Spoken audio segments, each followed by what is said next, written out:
Indie Council is in session. Welcome, everyone. This is a place for the leading voices from across the industry to gather to talk news, titles, and everything indie. I'm your master of ceremonies, Jill Grote, the Indie Informer, and today, joining the council, but perhaps not for long, climbing that mountain, Janet Garcia.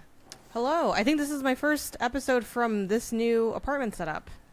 Woo! Look at everyone. It's beautiful. Oh, yeah. Gosh, it looks almost the same. The illusion of continuity. Yeah, thank you. Yes, the illusion of continuity.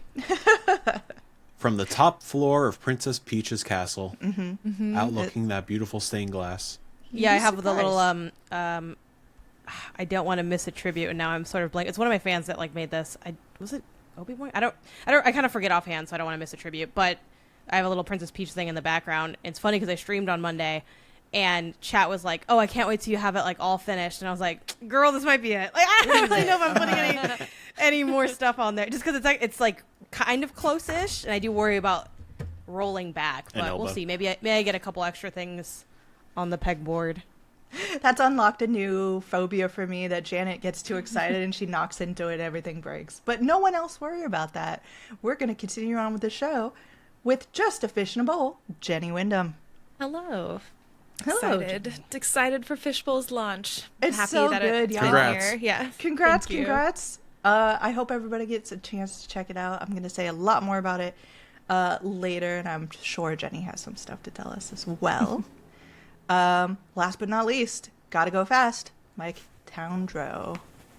Look at him He's go. doing it, y'all. Wow. You think that he was in one place. I didn't even see. It was so But it was fast. literally like he was going so around fast. the world. Dude, I just did 4 laps around town. It was crazy. Wow. Yeah, it was Damn. wild. Absolutely wild. And speaking of absolutely wild, our big news is not necessarily indie news. It is Mike's news. So, Mike Towndrow, would you like to explain to the good folks what your news is? Yeah, during PAX, unfortunately, Jenny and I got into a confrontation where she jumped me in the Hyatt and choked me out and just left me for dead. So I decided to leave the council. That's it. Goodbye. Something had to be done, and I just couldn't hold Something myself had back. to be done. It was a sight to behold. No, Jenny, I don't think would ever do that to me. But we'll see one day. Who knows? No, so I am leaving the council, which means I'm also leaving 6-1 Indie, which also means I'm leaving the media game and content creation game and podcasting game. I'll guess here and there. I'm sure y'all grab me for something down the line. Mike is I'll dead pop in to with that. us. Okay, no, I'm dead to everybody. The upcoming 6-1 Indie showcase will be my final showcase. It's the last showcase. We just shot it this past weekend. It's the final showcase that I'm going to be directing and curating and being a part of. And that was weird. That was a very emotional Saturday in Brooklyn. Yeah, it's because I just literally today was my first day as creative director at Games Done Quick, which is a dream. It's insane. I'm still processing it. So yeah, I'll be I'm taking over, just as the title implies, the creative direction of GDQ and SGDQ, AGDQ in July and January respectively, and then some of their daily shows and some of the side events. To be candid, I for so long I've been spinning so many different plates on multiple fingers and hands and toes, and your boy has not been super kind to himself. So I'm taking this as an opportunity to make a clean breakaway from the media grind and get back to focusing on one singular thing. It's a big fucking thing. It's a really big thing, and I'm sure it's going to take a whole lot out of me. But there's just no way in hell I could realistically keep on doing regular podcasting and trying to write and go into PAXs and SGF and stuff as media and doing all the stuff that I was doing with 6-1. So yeah. We're moving on. And we're all at the same time very Stoked. heartbroken to see you go. Can't wait to not see me anymore. Exactly. Happy that you're finally getting some So rest. happy. Yeah. You Yeah. have Oh my been gosh. doing so many heavy things for so long. I'm just you're either going to disintegrate in front of us or move on. So I'm glad that Sure you do are feel like it. You're doing something amazing. We are all, apropos of nothing, going to be watching Games Done Quick. Word. Yeah. Fancy word, yeah. Big word. It's literally, it comes Okay, in handy Miss in one Degree. situation. I know. And this fancy is it. words for fancy Ooh, I went to college. But yeah, no. We're excited. We're gonna come see you.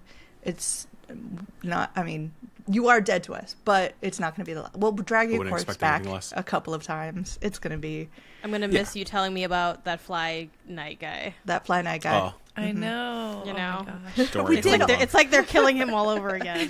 We did. I assume run he into can all- die in that game. You know, I'm sure it's fail conditions. So Oh, a lot of death. Don't Yeah, worry. My but- presence will remain known. Yeah, Take it'll that be as it'll you be will. nice to for you to get to have a singular focus, and also something that, well, I guess it is still like really challenging, but I think just the singularity of it will be Yeah. Yeah. the for sure. thing that will like create calm. And I think because you've done a lot of hard things, I think that you'll be really equipped for like the challenges that are to come too, where you'll be like, shoot, not as hard as that one time at the place kind of thing. So I think you have Yeah. a lot of that background that you get to lean on to power through the I guess like peak points that you're gonna hit throughout the year. You'll be one of those Yeah. people that has like those seasons. When before, like you always had Yeah. a season of something. You know what I mean? It's like it's always some season if you're running like 8 different weather systems Yeah. kind of thing. But now it'll be a little bit more You've got two predictable. seasons. Yeah. Yeah. 2 singular seasons. And Yeah. maybe a break and a vacation in between. Maybe. Who's to say? That would Wild. be crazy. As we Yeah, it's funny. go, I had. Are you more of a Green Day's Time of Your Life guy? Probably. That's a little more. Yeah, of Probably course. Obviously. stereotyping But I the plaid, accept. yeah. The grunge plaid, yeah. Yeah. The vitamin C is a Yeah. classic. Yeah. of course. But yeah, I think. This is where with you how see the much- slideshow Mash of them Mike's. up. I think just like God. with how much, I've been kind of like putting myself through the ringer. I don't think like whatever challenges get thrown my way are gonna feel like a, knock Yeah. on wood, feel like a fucking breeze probably.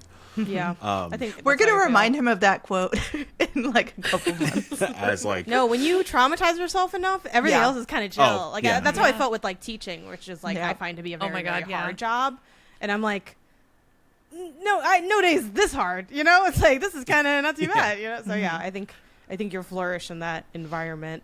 Yeah, excited to see how it's the same yet different, right? I'm sure there's elements Yeah. where it's like there's the continuity of what the brand is and what people expect, but then there's also like For sure. ways that you can put your own vision to it. So I'm excited to see. Yeah. I, Also- for one, welcome our new games and quick overlords. Yeah. I know. Also, I want to point out that as you left 6-1 Indie, you got your first 6-1 Indie tattoo. yeah, yeah, because Kelsey got the original logo forever ago, and she was like, when are y'all gonna do it, blah blah blah. Funny enough, Kelsey got the tattoo and then I changed the logo. And then Kyle got his, I think like 2 years ago at this point, and it was just like kind of just like a matter of time of like, again, we're constantly running around PAXs and SGFs and whatever other thing is happening. I just never felt the time to I don't know what I'm trying to say. I never made the time to actually sit down and get stabbed for like a few hours outside of like a dumb little sickman or something like that. So yeah, I got the latest render of PD. Shout out to Jetpacks and Roller Skates for the latest PD So design cute. that is Very making his cute. debut during the May showcase. So yeah, got that done yesterday. I figured why not do that then as I exit the company. Also, 'Cause then this fucking Kyle Stevenson guy just gotta hang it over my head throughout my entire life. nicest human being on the planet. Let's Yeah, be he's fine. honest here. Also, we That's need you to worth get a saying. council tattoo somewhere. Yeah, no, yeah.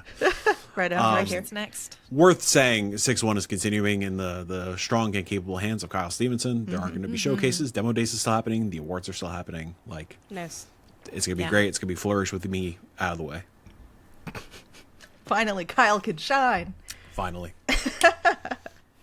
Well, everybody, say nice things about Mike Townsrow. Make him blush down below in the comments. We're so excited to see you moving on and shining your brightest.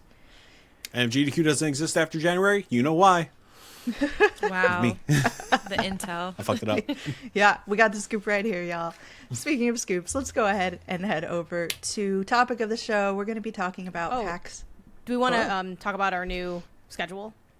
Oh, sorry. Just Yeah. while it's kind of combined with everything. While things are happening here. Not too much of a change realistically from what's sort of organically been happening. But as Mike is taking off, we've decided to change the format timing of the Indie Council a little bit. So we're going to be aiming for a council once a month, and we're going to be aiming for at the last Thursday of every month.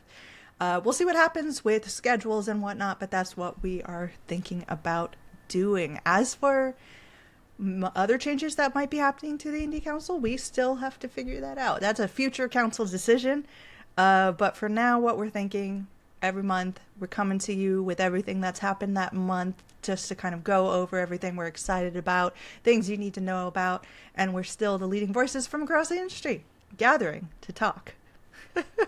It's amazing how much I don't remember it when I'm not looking right at the doc, but, you know. So yeah, we're not going anywhere. We are going strong. We're just changing up a little bit, and I just heard a little squeak. Oh my gosh. Yeah. The cat's sad. The cat's It should sad. still be weekly, even though we haven't done a weekly in like a couple months, Oh probably, gosh. realistically. Oh. Cute. Okay. Cute. Now everyone's cats needs to be summoned to come in, so that we This can is talk also about... Ciabatta's final podcast. It'll also be Brioche's final podcast. Oh no, Brioche, where are you? You know, I was trying to buy some ciabatta bread the other day, but they didn't have any. Do you want one? That's why. Well, there we go. Sure, pass them on down. Yeah. Oh, Oh no. escaping. The Oh, prisoner's no. escaping. He heard it. This was all of our plan to get Mike's death rolling. We're It's gonna baby-proofing our apartment for the cat because the cabinets. He likes to be in the pantry with the cans of corn. He loves those Yeah. cans. Lovely. Classic cat. Just do toys. like Cans yeah, of corn. do like a decoy cabinet with corn cans, and then you're good. No, he'd never go. Like, it's weird, and I'm just gonna say this. I mean, I know you want to do talk on the show, but like, my cat knows when something's for him, and he's thus like, I don't really Yeah. want that because I've done the whole like. I have a million IKEA Kallax shelves, and they sell things that are like, oh, you can there's a square for the pet or a bed for the pet inside the thing. Never cares, never goes in it, doesn't want to sit in that pillow, doesn't want to sit in the square. The second I take something out of that square and it's empty for a bit, he's crawling in there, he's exploring it. 100%. He Yeah. likes the novelty of the forbidden is Yeah. what Yeah. gets him out of the bed in the morning, I think. So, yeah. Brioche chips paint off the wall and starts eating it. That's a new thing. That Oh. is That's so not good. weirdly specific. You cannot Yeah. combine Yeah. that Yeah. with like one of those old lead paint houses. Yeah, no, you don't That's a want to be lethal there. combo right there, yeah. I'll take a photo for the Discord. There's just Love a it. patch of nothingness on the door. Speaking of photos taken, we're totally off the rails at this point. We discovered an old image of Mike at PAX East. Maybe we're subtly You can't like say that while I'm drinking water. Is it the hospital one? literally the best picture y'all have ever seen. It was Mike in the hospital. Looks like he's seeing the light to the other side. Oh my and he's just God. kind of accepted it. He's that's when I fine. That was not Cracked a my head open. That's a very old picture. It is now floating around on the social medias because of one lovely Kyle. And we immediately, upon finding that hilarious picture, we didn't stop laughing for like 15 minutes. Also, it was very late in PAX and it was late in the evening. We were not in a good headspace, or we were in a great headspace, depending on how you think about it. Headspace. So we immediately attempted to recreate that photo. If you would like to see both photos, maybe I'll put a link down below so y'all can go see and laugh at Mike Towndrow as he looks like he is dying. So And yeah, his shirt says Or worry on ascend- it, which is really and or funny. ascending. I know, right? This is like the perfect picture. Listen, literally. I just saw Jeff Rosenstock a couple nights prior. He played Worry. That was the album that came out. It was also, depending on the photo, I forgot with the attire, there was also a tropical shirt that was worn over it because it was summer Friday at my old job. And we're all feeling festive. a little too festive, y'all.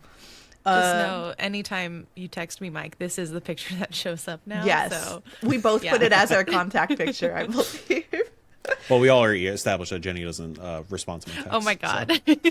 Yeah. and almost cost me this job. Maybe that was that the ploy all along? Like, Defamation. don't Jenny, can you check your help phone? with the I job. think I texted you recently. No and way. you didn't respond to me. No way you didn't. No, 100%. Oh Please my go gosh. look. I sent you a YouTube short. I did because you wanted. What? Yeah, yeah, I did, and it was Oh really my funny, and it was topical. But now it's not so topical anymore. So. I have too many texts sometimes. Okay, I see it now. Yeah, let me you're just. welcome. You're welcome.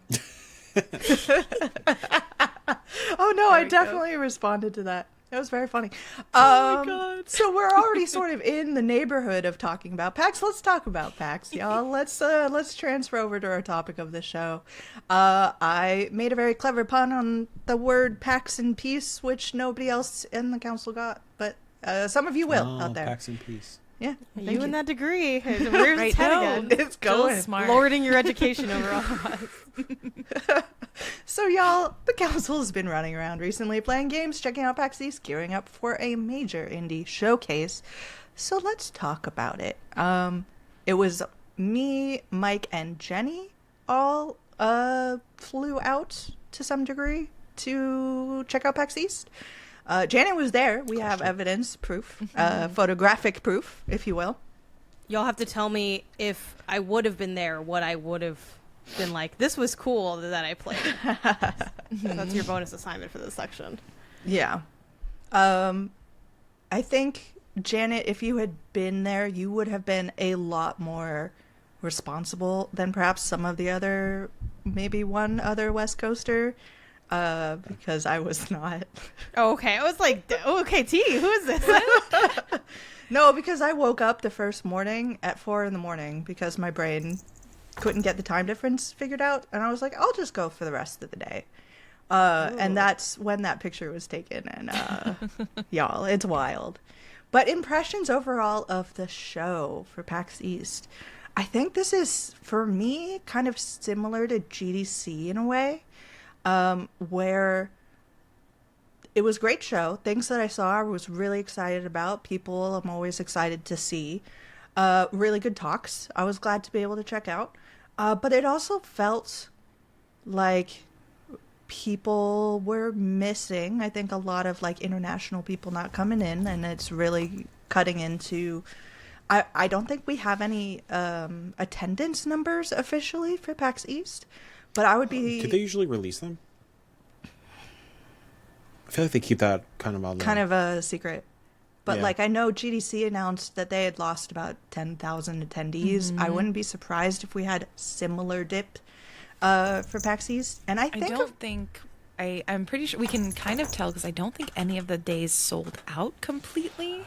So they claim the 4-day technically sold out, but like, how can you really judge that? Because Sunday, were any of you on the? Yeah, you guys were on the 4 on the Sunday. Yeah. Sunday was a ghost town, oh yeah. which for us delightful. Oh, what a blessing So that good. was. I saw I know. so many things I wasn't expecting I to. could play Yeah. everything I wanted to, which Right. is great.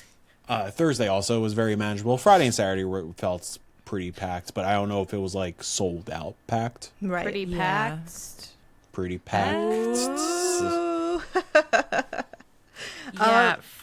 Thursday I was a little nervous Thursday, honestly, because I was there with the Fishbowl booth as well as doing my own content stuff. And Thursday's usually quiet, but Thursday felt Very really quiet. And so I was very nervous Thursday. And then, yeah, by Friday, Saturday felt pretty normal, a little less crowded, but overall pretty normal. So yeah, Y'all- definitely less than previous Y'all years. over at the Fishbowl booth, y'all were making people cry. People were Yeah, like breaking down. We were. Yeah. I've had other games I've represented and done marketing for, like Garden Story. I think got a few people choked up, just because of like the representation within that game. But yeah, I have never had to like really console people. Were like full crying. I gave people hugs afterward because I was like, do you Wow. need like a hug just to sort of chill and calm down and like gather yourself a little bit? And there was at least 3 hugs that I gave, and I was only at the booth a couple hours each day. I wasn't I even witnessed there the one of majority them of the time. as Yeah. Kelsey and I were chilling with Jenny and just like Yeah. kind of bullshitting while people were playing demos. And yeah, this one young girl just Super sweet. weeping. But, oh, She was so sweet, but oh my god, it felt so bad. I know. And I mean, like, kudos to it made me appreciate people who could, on a show floor, get so immersed in a game that Yeah. they Yeah. would be willing to cry or like let go and be that vulnerable. Kudos to the game. I mean, I'm again biased party here, but kudos to the game for like evoking that response.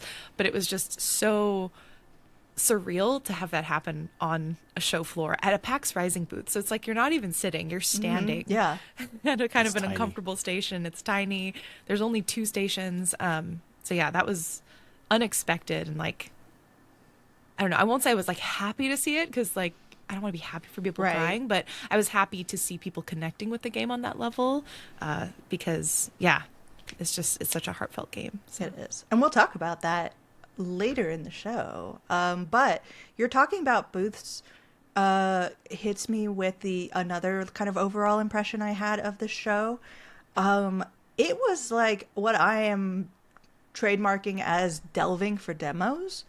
Like it was a wild, wild west of booths out there for the indies. I mean, first of all, great amount of indies. Love to see the representation. Everything was packed in there. We had, I think, even more indie alleys than I'm used to seeing in most shows and even in a PAX situation, which is usually pretty indie heavy anyway. But y'all, I was finding nooks that I had passed by 5 times in that same last hour. I was finding like, oh, here's the big name thing, and just behind it, if you kind of crick your neck and like go like this and do the limbo, you'll find a little laptop that has this on it. And that game is a banger, and it's a shame that people aren't seeing it. There were things that are huge names for us in the indie space that we would be really excited about that we didn't even know we were going to be there. So it was just this huge surprise. Though I feel like there was a lot that was going on in indie spaces that just didn't have a lot of like, it was really like delving. It was dungeon delving this time around. And it was cool on one side because you discovered things that you didn't know you were going to love and things that you could have been excited about if you had known it was going to be there, but like the surprise of it makes it somehow 10 times cooler. But also things I was hearing from people, and I'm like, where is that game? And they're like, you just have to, if you look at this, here's a landmark and you can go left, but then it's kind of squiggled off to the right. And you're like, what? So I don't know if that's the best for people for discovery for indie games. But it was a lot of fun. Yeah, it seemed like, because normally at these events, you know, people are going, they have booths, and they're quite decorated, and the signage is super clear. I felt like even just something about the decoration or the way the booths were organized, the signage was not clear to me, because there were a couple games I had Yeah. appointments for I could not find, and I had to email and reschedule because I was like, I am literally running around and I cannot see where you are stationed.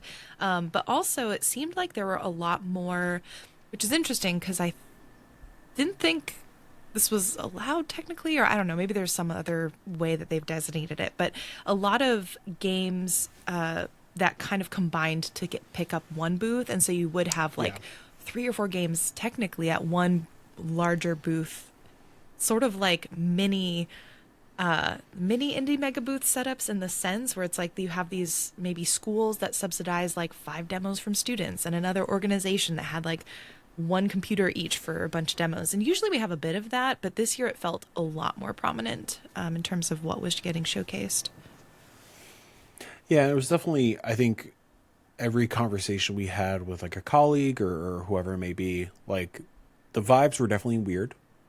Like you could definitely, despite the density of indies, you could definitely feel a lack of Devolver, traditional yacht club. Like they, because of Yukio Studios, they were like friends. They, you know, Yacht Club was able to show Mina on one of the stations at the Yukio booth. Right, which we didn't know about. That's another one of Yeah, those that was a surprise one. situations where we're like, oh, okay, Mina the Hollower is here. But even things like Whitethorn feels like is always a staple at East, Yeah. and like even they didn't have like their like really cozy setup like in the middle of the floor. That always feels like a staple.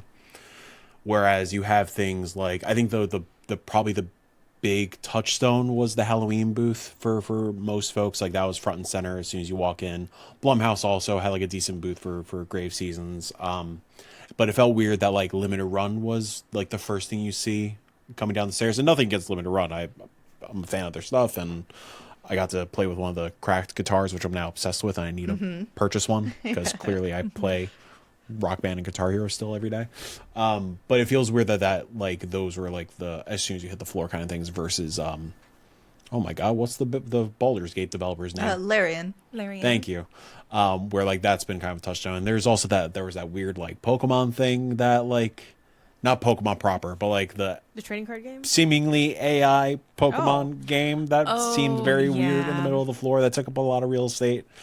Is this so like like a new Pokemon? Animo, I think it's called. Yeah. Oh wait, It's one of those like cozy meets creature collecty, and it looked sus in a way. Yeah, like nothing has it's been. unfortunate that it does look like it looks suspicious. Yeah.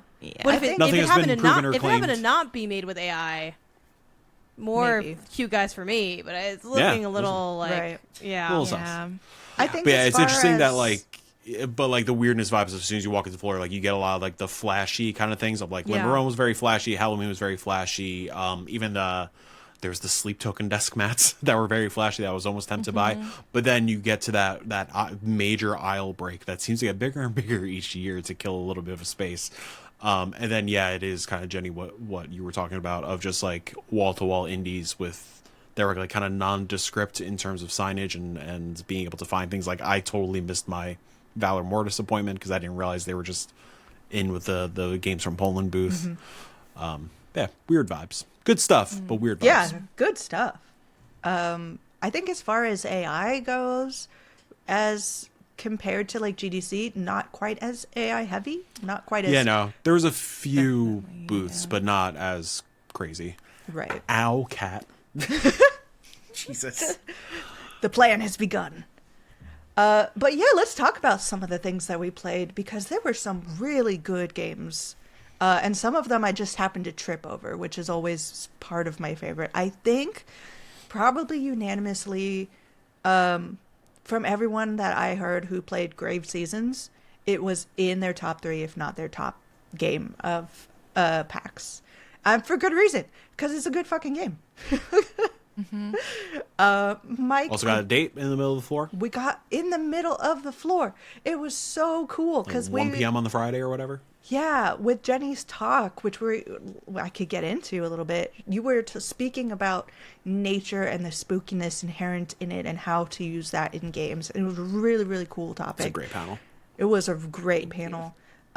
We had Perfect Garbage developers there who were just hours off of announcing the date of their game, and you could tell how excited they were to be able to throw that out there. It was so, like, the talk itself, a lot of fun, really good. Grave Seasons, though. Like, for this particular demo, I did play the Summer Game Fest one. For this one, it felt a little more guided and kind of pushing you towards a scenario that murder. It's a murder. There's a murder that happens. But I was able to get off the farm, which was really cool, and be able to see some of the city. I broke into a couple of houses just for fun to see how that minigame went. That felt good. I entered a church, which had really nothing to show for this demo, but I got a really eerie sense that this is going to be something big in the future, and it was creepy, y'all. It was the vibes in this game are so good, even when it's not like blood and gore right in front of your face, just to make you feel unsettled. Like, I should not be here. I do not belong here. There was also really funny juxtaposition for me. And I think the team has a great sense of humor and really, really loves, I want to emphasize this. The team really loves cozy.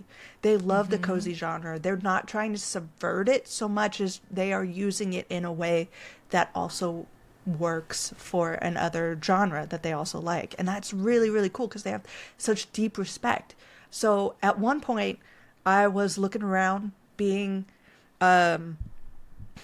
nosy essentially, and and I looked at a trash can, which had like a folded up ingredient list for a recipe. I was like, oh yeah, I'm going to get all these ingredients. I'm going to memorize this. And I'm going to be so excited to go back to my farm and like make all this later. But as I was sort of looking at it, I realized I was standing on a smear of blood. I was like, oh, okay, hold on. I guess I have something else to do. So it's this really cool moment of like the cozy origins of this game, which are present and important and relevant to what you're doing. Being used as a way to both discover and kind of obscure the creepiness that is happening in the game, which I'm so in love with. I think, Mike, you also got to play this a little bit? No, I only got to play the SGF demo. Shame. It was a shame. Yeah, I forgot to make an appointment, and it was slammed all week. Yeah, definitely. It was like the thing of the show. So yeah, no, I haven't had a chance to play the latest builds, but no, I was chatting with Son and Emmett a little bit at the booth. Like they're all pumped. The reception has apparently been resounding. Yeah. Line they're out obviously for like days. super stoked. Yeah, like Yeah, I think that was like the one it was booth, like a 4-hour cap, which is Yeah. like Pokemon levels of Yeah. waiting. Yeah, it's crazy that like Perfect Garbage is able to get the pull that like the Nintendo booth and the Halloween booth was getting. It's like such a, I don't know, kudos to them. They busted their ass for so long, and I'm glad that this game starts to like really connect with folks and really resound for folks. Yeah, I'm stoked. August 14th, is that the date? Yep, August 14th. That is the date. It was my favorite demo of the show. It's like you never want to say like, oh, I knew going in, but I was pretty definitely sure on the list. going in, like this would be a top one, and I was really pleased that this ended up being my favorite demo of the show. I hadn't played the SGF demo, so I don't know if this was also part of it, but I loved not only does like the farming feel really good, again, like you said, Jill, they have such a respect for the farming sim and the cozy genre, and I appreciate that as someone who's very invested in that world, that this isn't made to like poke holes in it or do anything of that nature. But this is like both celebrating that type of game plus celebrating how you can invite horror into it and like make it something totally new. And what was wild is this particular demo, and at least at the point I played, you are at the witching hour day, where it's like this every season, I think, a witching hour happens where a murder happens, and I was so impressed with the sound design and how gruesome it really was. And what I didn't know was that after murders happen, you get this sort of investigatory sort of moment where you get to be a little bit of a detective and look for clues to help you start piecing things together. And so that was an element of gameplay that I really enjoyed that I didn't know was actually a part of the game. And yeah, the pixel art's stunning. Like what they've done, it was sort of good, and I was like, no, I don't want to get lost, but I actually felt myself getting a little lost as I was wandering the village, because it's like a multi-layered space and the buildings are crowded, and it felt really cool to walk around in, and it didn't feel like, oh, I know exactly where everything is on this map. So that's neat. Yeah, real sense of discovery, like you said, that witching hour moment. You've got red lights coming out of nowhere, sounds that are not okay. Absolutely, like they do not pull punches when it comes to the actual like grisliness of what is happening. And I was so invested in the excitement of investigating that I was deeply abruptly like startled when the demo ended, because I was like, I want to investigate this. Why wouldn't you let me finish the investigation? But yeah, it was so slammed that entire time. I didn't want to take more time than was allotted to me, but at the same time I'm like, put me back in, coach. I want to figure out what just happened. So yeah, Grave Seasons, everybody. Before we move on to the next game, a technical note here. I see note. up top it says audio only, video won't be recorded, but you can turn cameras on during the session. There is a button that says switch to video recording. I'm going to click it. Okay. And we'll see what happens. We'll see what happens. Maybe he's doing something. I don't know. Whatever. It might be audio only. Jill, you might have to figure out something. We'll for see the what happens. It's We'll fine. just have a picture. We'll have that picture of Mike. We'll just have the picture of Mike. Yeah. So yeah, I think the other really big standout for me was a game that we all would have been completely jazzed if we had known going in it was there, but we all kind of stumbled upon it, and that was Well Dweller. Speak for yourselves. This is the first game I clocked as soon as they announced that But, exhibitor like, list. Oh, was it really announced prior to? Prior to the no exhibitor idea. list, like that was like one of the standout things they announced. Oh man, I was And so me and Kyle excited were like, when I "Yo, ran. media hour, straight where to we're top going. hat. Let's go." I had it wishlisted, so that's my claim to fame. But I probably only wishlisted it because one of you guys told me about it. So I'm not gonna pretend like I knew anything about Kyle that. Thompson, like let's go. In this Kyle house, yeah, we are Thompson. Kyle Thompson fans. I feel like every game that Kyle's done, we've liked. Yeah, we're Kyle Right. Thompson overall. sickos. I know everybody who's watching knows this, but Kyle Thompson, of course, the developer behind Crypt Custodian, that was 2024, I yep. want to say. Yeah. And Islets. And Islets, play Islets. And Oh my Islets. god. 2022. Oh, gosh, Yeah. I don't want to think about how long ago that was. That makes me sad.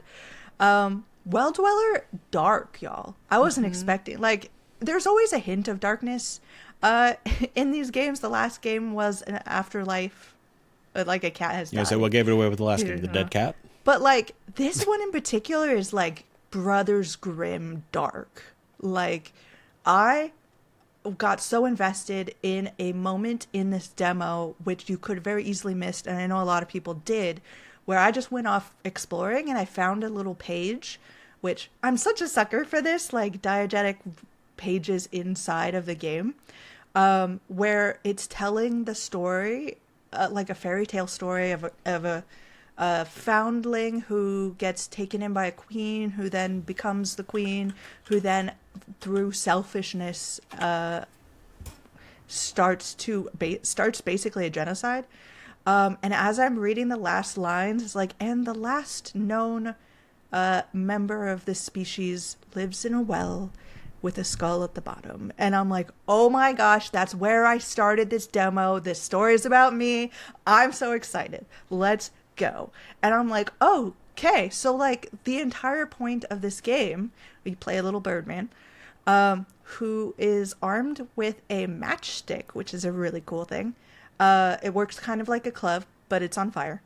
And your job is to burn the evil queen to save your species. It's real, like, real Brothers Grimm kind of feeling to it, which I am so in love with. I'm also, like, there are some innovative things happening here. It's got real Metroidvania feels. So good. So, like, shortcuts opening up to different things, and I love that. Very well designed. The thing that I have been stewing over since finishing this game is the mechanic for healing has a lot to do with your match. Your match burns in relation to your health. So the higher the fire is burning on your match, the more healthy you are. When that goes very, very low, you eventually get what's essentially a oil flask. It's like a Estus flask, essentially. But in order to apply the oil, you have a little mini game where you have to hit the timing and hit a button just right. And I'm like, this is wild, because in the midst of a fight, when you are like, hit the button, heal, you have to, like, literally stop and play a mini game in order to hit that heal correctly. And you can miss it. And I'm like, I don't know how I'm going to feel about it. And then I got to the boss. Great boss. Absolutely love the design. It is deeply disturbing looking. And then I did have that chance to play. And so far, I actually really like this mechanic. So I don't know if I'm going to love it throughout, but right now I'm kind of really into the uniqueness of this design. But I don't know about y'all, if you played this and how you felt about it. I only got to watch. I There was just one watched. that I wanted to play, Gaming but with your every time eyes, I yeah. went, I was just like, it's got a little bit of a line. I'm happy to watch, and it looked great. So Yeah. Kyle had Yeah. a good time. Yeah. Stevenson, not Thompson. I'm sure Thompson thinks it's great also. It took me, I think, 5 times to beat the boss. And it was really Okay, cool. so I can just triple that, and that'll be close to what I'll experience. Gotcha. I think Kyle said that it took him, like, I don't think it was his first try, but it was really, really No, earlier. it wasn't his first try. It was earlier than 5. So, It was close to 5. yeah. Don't let him lie to you. But, okay. He's a snake. I'm coming for you. I don't know. Maybe we can't trust Mike anymore. Ooh. She's I'm throwing burning all the bombs bridges. then running away.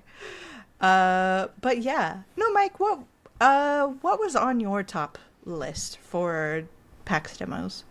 It's a great question. I only really played like 3 or 4 games throughout the entire weekend. I just vibe and roam and talk to people. I'm a man of the people. But This is what happens when you know you're leaving. yeah, it was definitely a farewell tour. I'll be at PAX next year probably.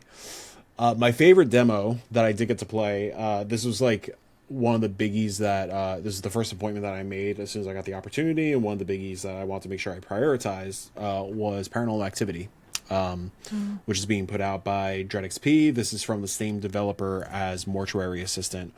I'm a Paranormal Activity fan in terms of the original film. And by original film, I'm the nerdy person who always puts the asterisks of like the original ending of that original film, not the new ending, for them to open it up to make 20 other Paranormal Activities and capitalize on the IP.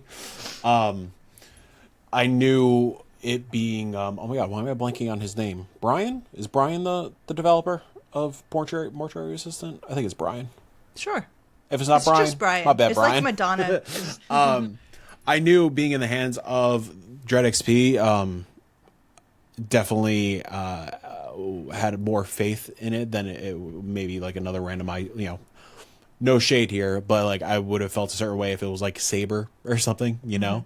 So I was cautiously optimistic going into it, and man, they really captured the vibes of that original film. It starts out and immediately engrosses you, and it helps suspend your disbelief of it's just a black screen with white text saying, hey, what you're about to see is takes place from the events of, this was weeks ago, by the way, my memory is very hazy, so take what I say with a grain of salt, but essentially like, hey, we want to thank the families of this person and this person. Everything you're about to see was captured from the police department. Please respect the wishes of the family, yada yada. So already, like, it's very much playing into that these were real events that happened to real people in a real town, and it was a real situation. The core gameplay loop is you start, you follow a couple, I believe a married couple, moving into a new house, I believe somewhere in New York, and you're playing as the husband with a camcorder, and you're just walking around like looking at things and like, oh, the wall's messed up, this is gonna cost money, yada yada yada. And it's a really charming relationship that like just from the ground up, like you hit the ground running, getting to know these characters and the vibes that they share, and immediately cuts to like it's a jump cut, maybe like 72 hours later or something, where you are now in the perspective of a detective, and you are looking at the wife brutally murdered on the floor. You turn around, the husband is at the dining room table, like gashed the fuck up. And it's this interesting gameplay loop of playing as the detective, trying to find clues. You find maybe a little a tape to then put into the camcorder of the married couple. You put the tape in, and all of a sudden you're transported back earlier, playing as the couple again in the lens of the camcorder, trying to find more clues, learning more information. Eventually, given a Paranormal Activity vibe, a demon comes out to play, and he starts to fuck with you a little bit, and it is, and even in the middle of a show floor, and I didn't get to go inside the fancy Paranormal Activity booth where they like recreated the apartment. The middle of the floor, bright lights, people around me. Game is genuinely terrifying, and like it completely just captures your heart and does not want to let go. The sound design is incredible.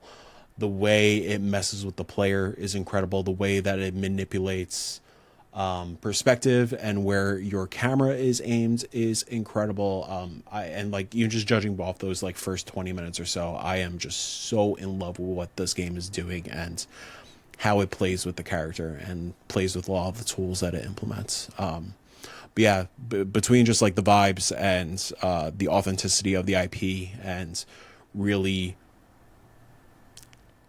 utilizing it with care, instead of it just being kind of like a cash grab. Again, shout out to Dread XP. They definitely know what's up in the horror space.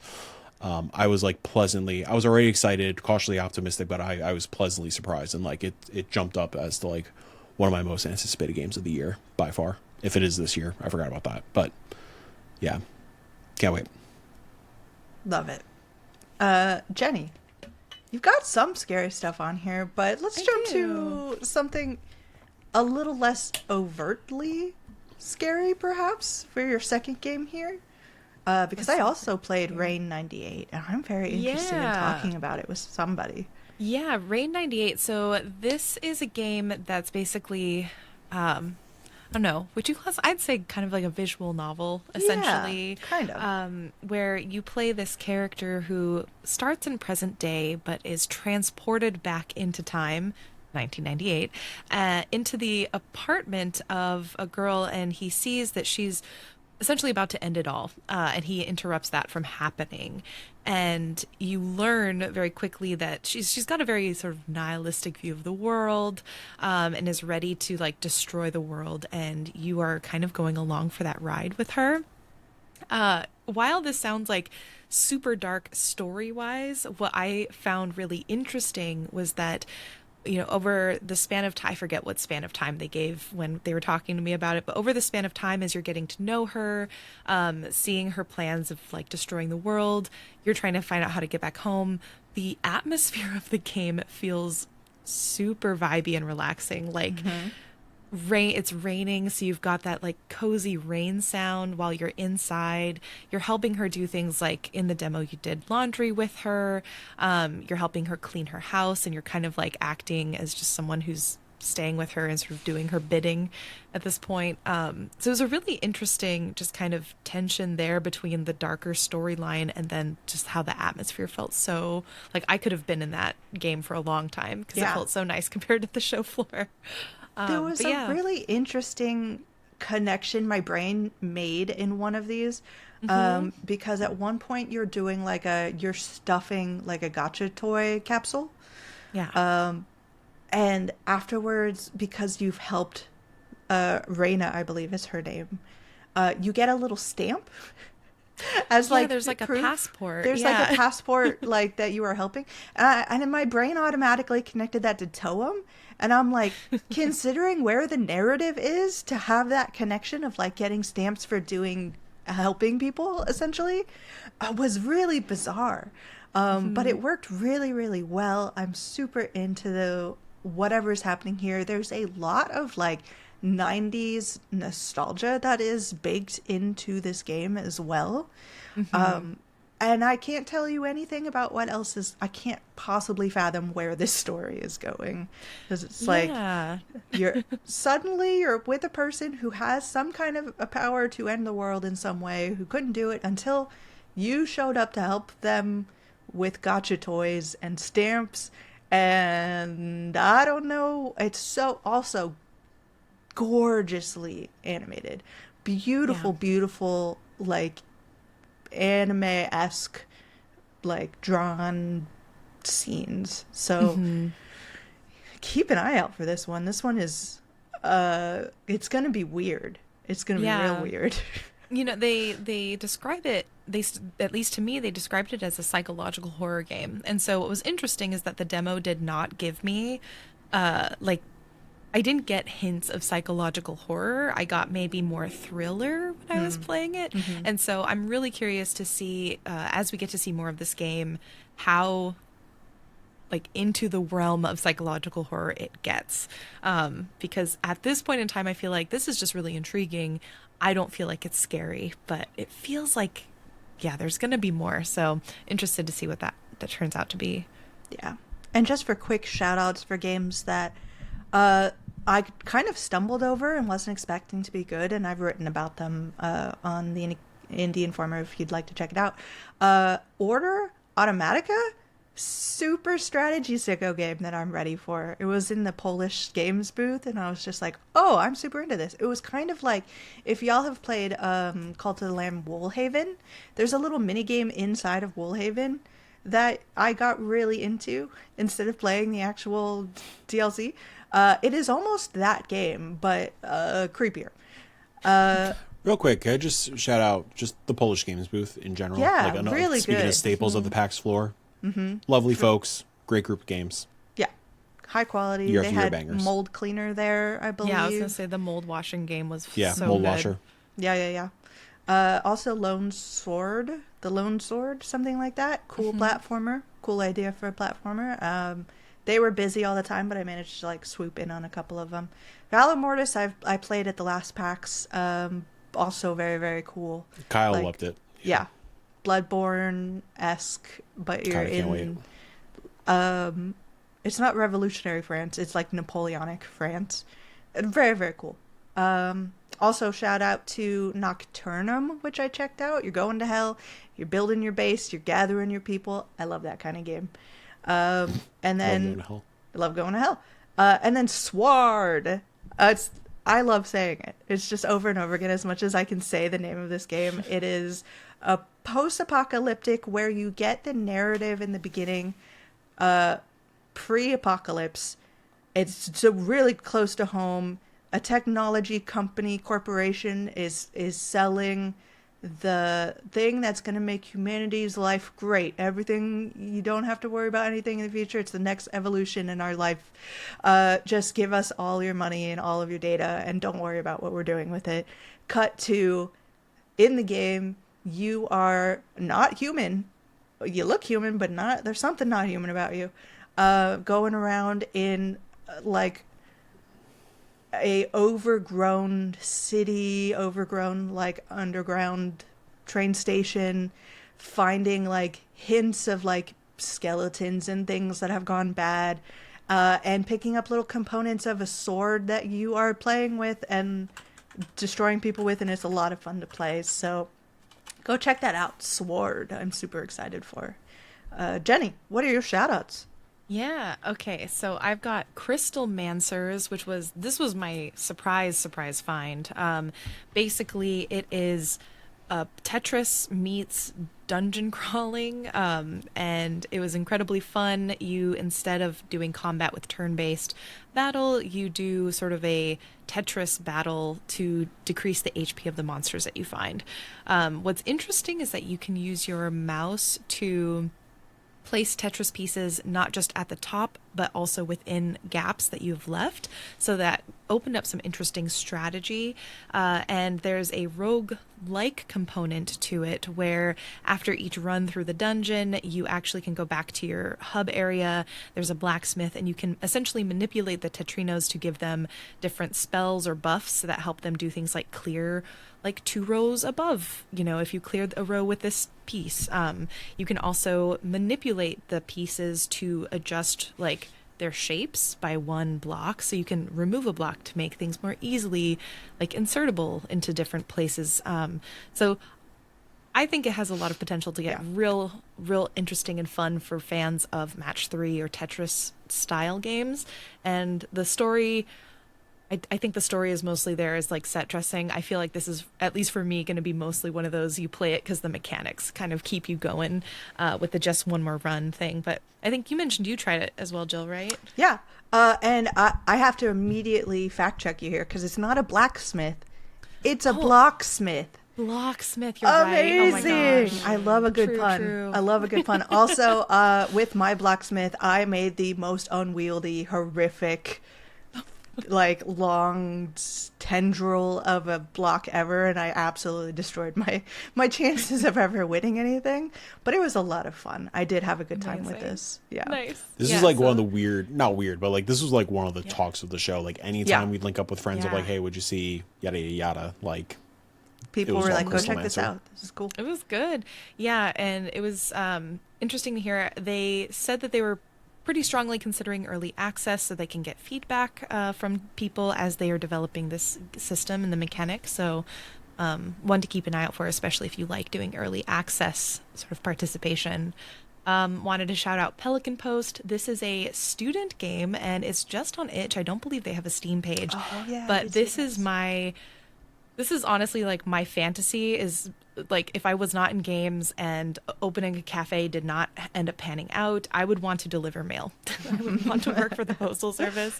That is my dream, plan C. And this is just about a pelican delivering mail. It is super cute, very like short and sweet. Again, student game. You can play it on itch, I believe, for free. And I just thought it was utterly charming. Yeah. My sicko game, just shout out to Mike, was Runt. This is like a visual novel, gothic, sort of thriller mystery game. You are the youngest of like 5 brothers. You're surviving this apocalypse. There's lots of meat and gore just everywhere. Yeah, it was just a sicko Mike game. Really interesting. There's a branching sort of experience that you can have there. So yeah, if you like horror games, but maybe not the you have to run away or first person like manipulate that kind of view, this is one of those. So for me, it worked out great. It had a lot of like mini games, like hidden object style, little puzzles. So it's like a slow paced horror game in that sense, which I liked. I watched Kelsey play it. Can confirm. Sicko game. Sicko game. Entry Yep. sicko game. Yep. Yeah. And there's a demo out for it, so you can give it a try on Steam right now. And then my last surprise find was Terra Nova. Does not have a Steam page, only has a Kickstarter page and like their own landing page and website. This is for fans of like classic, like Final Fantasy VI JRPG style games. It wears its inspiration on its sleeve. What's really incredible about this, very classic story. As far as I was chatting with the developer, like it's like you're a team of adventurers, you're saving the world. But the love that this dev has for this type of game is so apparent in the amount of customization you can do. The classes that are available, you can pick from a huge number. I should have counted, but there was a lot of classes you could pick from. You could customize the colorway of every single character so that you had like diverse teams, which was really cool. You could pick from 2 different genders for everyone, so you could create just like lots of different things. They also had 2 different, like an 8-bit and a 16-bit option that you could interchange between at any point in time. So I think it was like select you pressed, and if you were exploring, you could do it 8-bit style. If you press select, you could then change it to 16-bit, sort of at your whim, depending on the mood you wanted. So it was just a fun, like, I love JRPGs. I love that SNES era of JRPG, and so this harkened back so much to that. And you could tell when I was talking with the dev, he just loves this type of game, and so I'm excited to see what he does with it. And they have a Kickstarter coming soon. No date yet, as far as I can see. I love it. That's something I have to check out now. Mm-hmm. Really Mike, cool. what are your shout outs very quick? Yeah, 2 quick ones. Got to play the upcoming Backyard Baseball game, Backyard Baseball 2026. We're so back. Yeah. Yard baseball. The backest of yards. Nice. It feels right. Feels like how you remember. It's just like riding a bike. I understand. I think I disclosed on this podcast I never learned how to ride a bike, but man, I imagine that's what it feels like. Every time we hear another lore drop from Mike, I'm like, okay. I know. Yeah, it was just learning how to ride bikes. Yeah, we literally just black bag him and throw him on a bike. Next PAX. I feel like it's not going to be that hard. I know I'm going to get humbled when I try, but I'm like, I think it would take, like in my mind, it's going to take me 5 minutes to learn. And I know that's not true. I mean, it could. Yeah. It really could. Though. I really think is you both are coordinated enough. I feel like it would not take you there. Actually, Mike, maybe not. Janet, yeah. Well, I've roller skated, so there's some coordination there. And also, I did technically learn, but I never learned on, like, the bigger bike. Mm-hmm, mm-hmm. Like, I did it on the little tiny kid bike, and then I never got one that was properly my size because my size is abnormal because I'm too small just throughout life. And my parents didn't feel like investing in, like, what's a bike that would fit your height? They're just like, you want to ride this big-ass one, and it's scary as hell? And I'm like, not really. And then that's when my biking career ended. 2 gargantuan.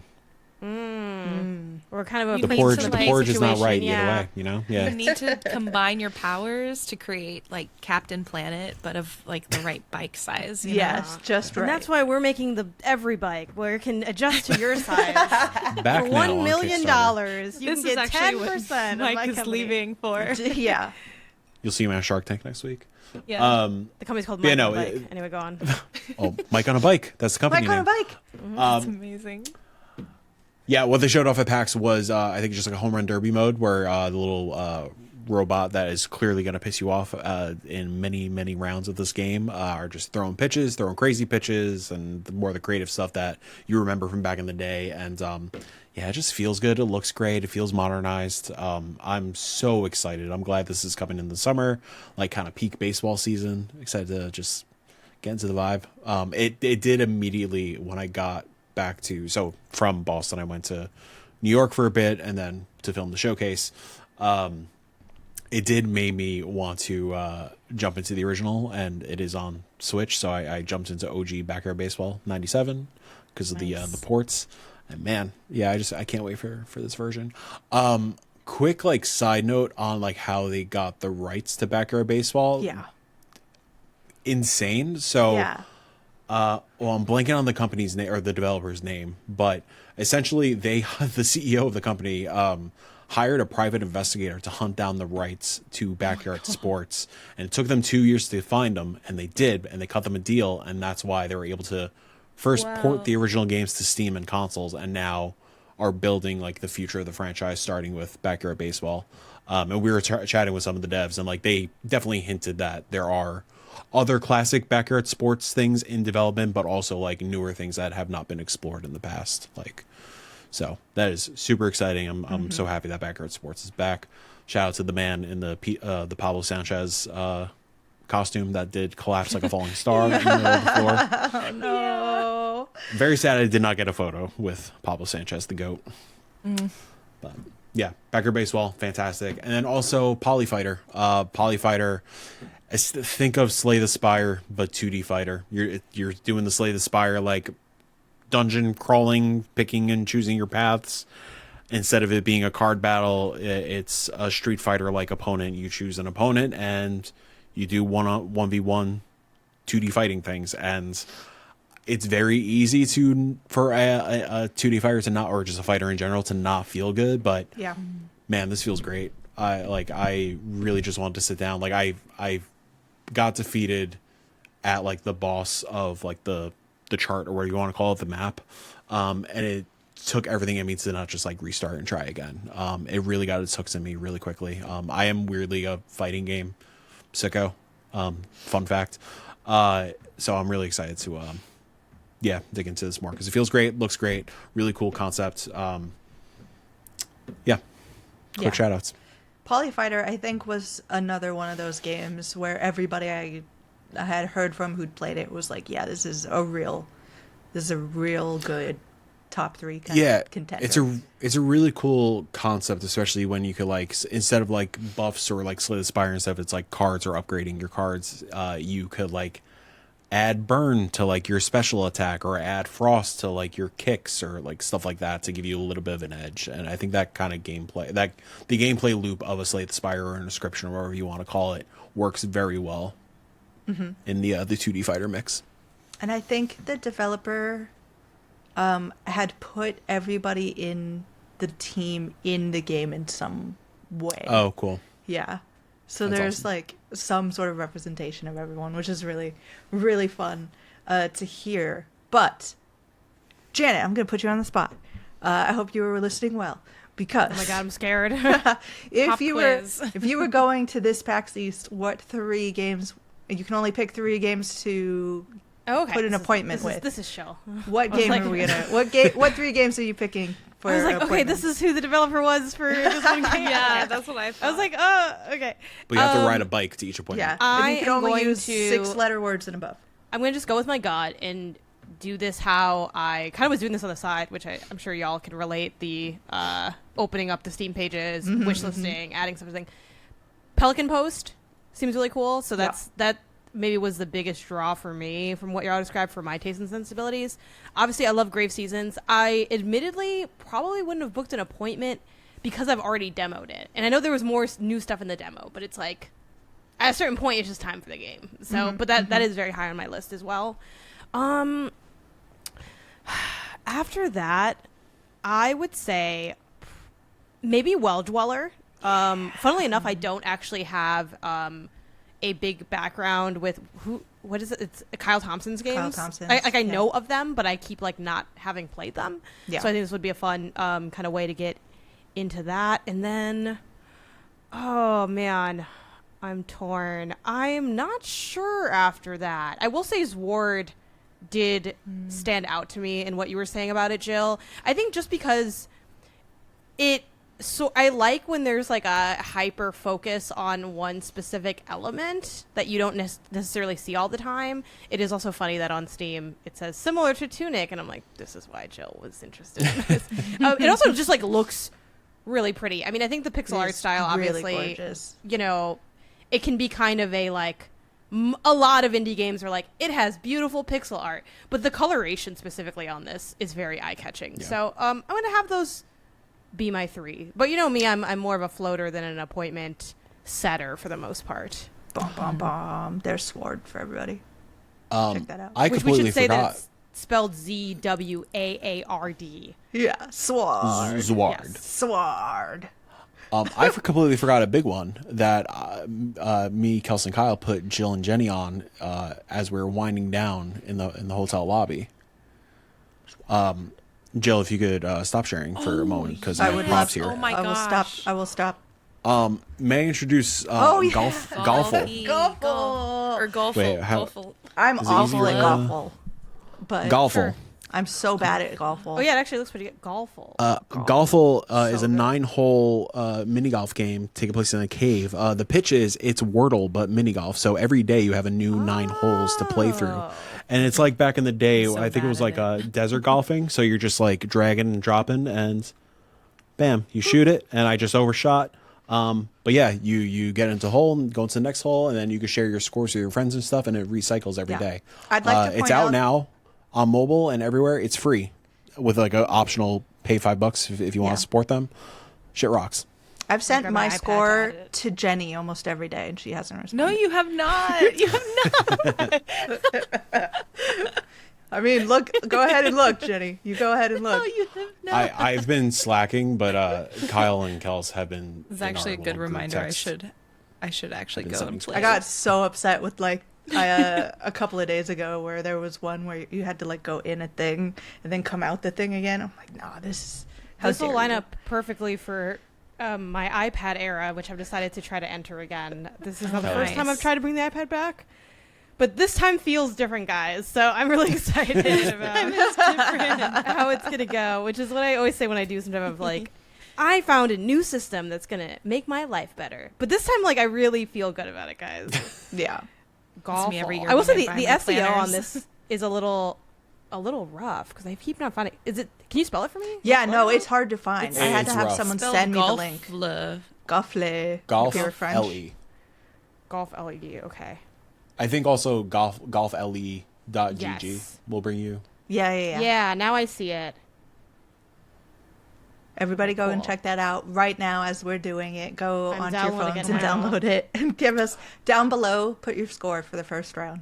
I wish I had my bag on me because I got a hole-in-one on the show floor. They gave me a pink golf ball as a prize. That's fun. That's incredible.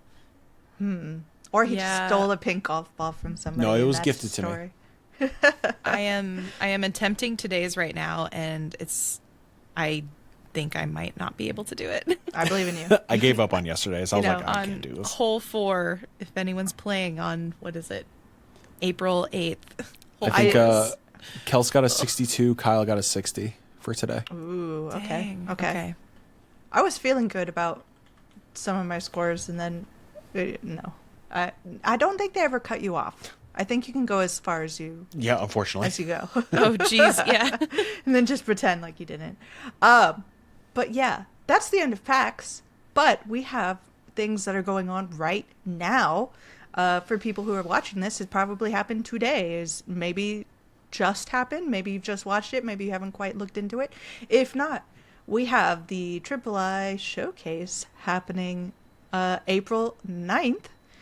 And some really cool stuff to talk about. This isn't going to be everything. These are just my highlights. And I don't think anybody else on the council knows about them yet. So we'll do a little reaction. I'll pretend that I am the III Showcase and give a quick highlight realm here. That's not a word. I made that up.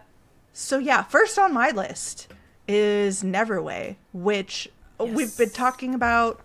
I'm very, very excited for it. I got a little preview of it. Y'all, it's a sicko game.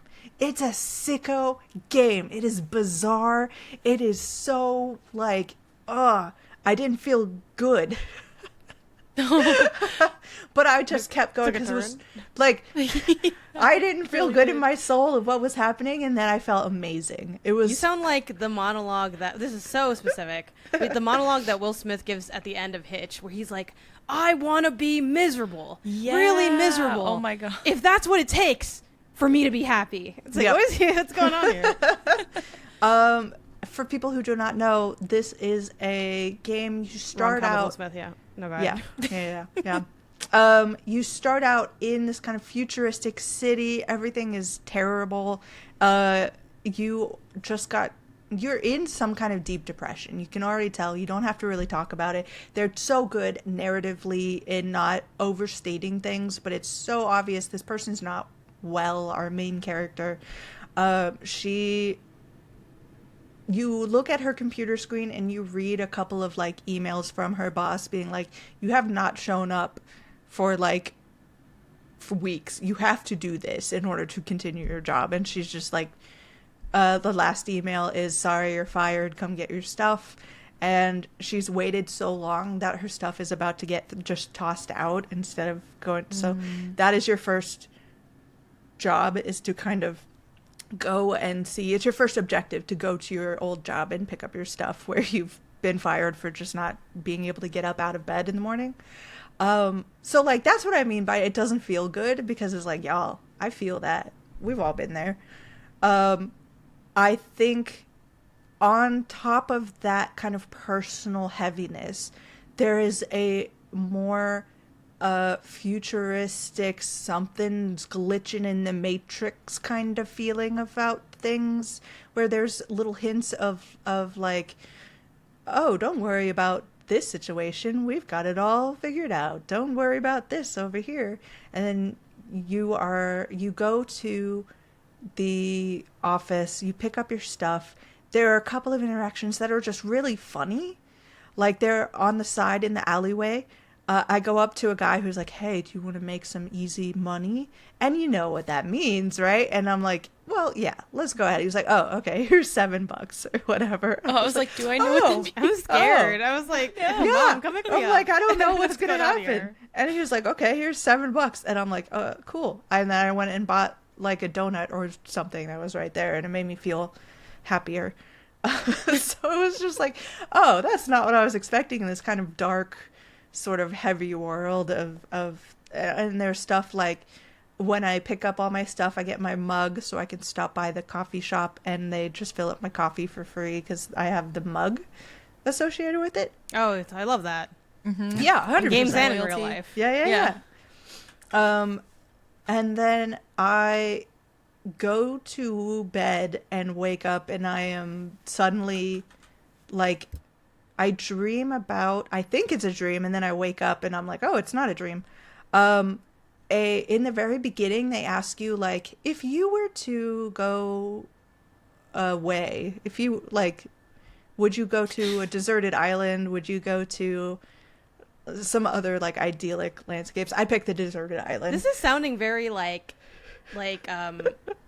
what was that game that came out? I mean, they were all kind of like the same, playing on the same threads, but like Deltarune / there was that one that came out last year that, to be just really simplistic. It's like, this is kind of like, yes, Everhood, yes. Yeah. It's like, it sounds there's like a very it's similar coded. look to it as well.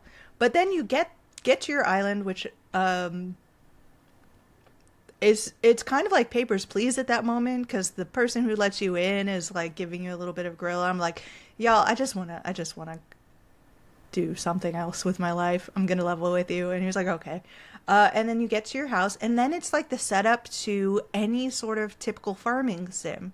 Your house is suddenly there, and you have this ability to go and plant things, and it's going to be this amazing, you can pick up wood and rock and resources for building things, and it's your whole new life of nothing. And then suddenly it cuts to I'm in some kind of simulation from this character who is not human again. I don't really know what's going on, but I have to get through the simulation for some reason. And this is where your action starts happening. So you start to learn how to fight. And as I'm fighting, I realize I have stats. And violence is the stat that goes up when you're fighting. And I look through all the other ones, and it's like industry is another one, and like crafting is another one. So it's very like Fields of Mystria, where you are using like all your actions upgrade your XP in a certain area. It just happens to have violence is one of those areas. And then the simulation that you're in is going awry. Things are not good. Like, things are degrading in a very bad way, and you find yourself in what seems like the past of the person who is with you, and they are ready to murder another person who they both seem like they might have been like science experiments gone awry sort of situations, and he's ready to murder the other one. I don't know what's happening, but it's epic, and I feel all kinds of things. And the way that a developer, it is so telling at the mastery of the use of narrative, even in a situation where you're in a demo and you're cutting to different places and you don't know exactly what the context is. You feel the things they want you to feel. Like, I am feeling so kinds of conflicted. I'm so happy I can build my little axe to like cut down trees. I'm so happy to be making friends. Like, it's so cool that the way, again, kind of like Grave Seasons, they're using Cozy in a way that shows that they respect those origins. But this one is just sicko. We are going so far outside the Matrix, you know, kind of thing. So Neverway, please go check that out. It is so good. I've been watching forever. I'm so glad that it is not only living up to my expectations, but like really blowing them away with how weird it is. Speaking of, just because I saw this and I wanted to shout out another like cozy creepy thing, because I want to cross that off of our thank you bingo. Crop from 11-Bit Studio. Cozy creepy as you can get. And 11-Bit Studios is the developer behind what was Frostpunk, This War of Mine. I think they also did. It was I think the they one helped recently publish the over... Altars. Yes. So yeah, no. So really good studio. I really am interested in looking at their version of Cozy Creepy and what's that gonna mean. But I think probably the biggest announcement that's gonna come out of the III showcase here is a kind of team up that I was not expecting. So we've got Black Tabby Publishing. Mm-hmm. Black Tabby Games are starting a whole publishing branch, and the first project that they are funding is from Sunset Visitor, 1000 Times Resist developers, and it is called Prove You're Human. And it's bizarre, y'all. It's bizarre. The setup kind of feels like Citizen Sleeper, where you have copied your consciousness onto an AI, but the AI like can't distinguish between itself and humans, so it wants to believe that it's human, and you're trying to prove that you are human. And what is human? What does it mean? Oh, it's gonna mess with us, y'all. I'm so excited for this game. Yeah, I also was able to look at this ahead of time, and I think also just like stylistically, it has like a lot going for it. It just feels, I don't know. I think obviously there's the bias of already knowing the studio and like liking their work, and sort of just like it's that thing where it becomes, you see it through the lens of, you know, it starts already almost with points in your mind. If you're like, Sons of Visitor is doing something, it's like they could just put a text on screen and I'd be like, wow. And so, you know, you kind of color, like shade in the missing parts. But yeah, it does have like a really like cool look to it.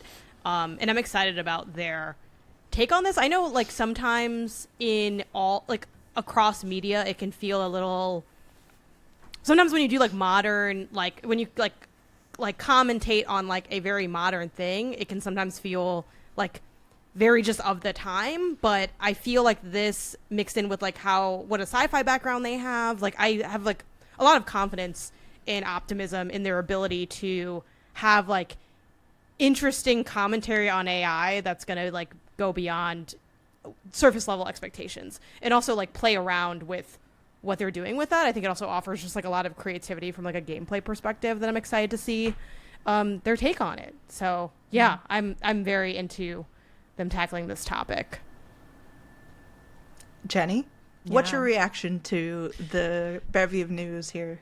It's so good. Well, it's funny because back in PAX West, I like had whispers of the publishing ventures that they were going on, and I had a lunch with them, so I knew that they were all working on something together. I did not know about Prove You're Human, and so I'm excited. I think for me, they have shown that Sunset Visitor specifically, with 1,000 Times Resist, they've shown that they've been able to, like Janet said, both have like a sci-fi take on topics, but also interweave current and historical events in a way that is really compelling and doesn't feel simply just like within a moment and of that moment, but it just like sort of transcends. And so I'm hoping and keeping my fingers crossed that continues. And I mean, Black Tabby Games, Tony and Abby, they're absolutely wonderful people and masters of their craft. And so what is really exciting is to see these two, you know, with Slay the Princess, for folks who may not know Black Tabby Games, they did Slay the Princess, they're doing Scarlet Hollow. They have their own sort of powerhouse perspective in horror.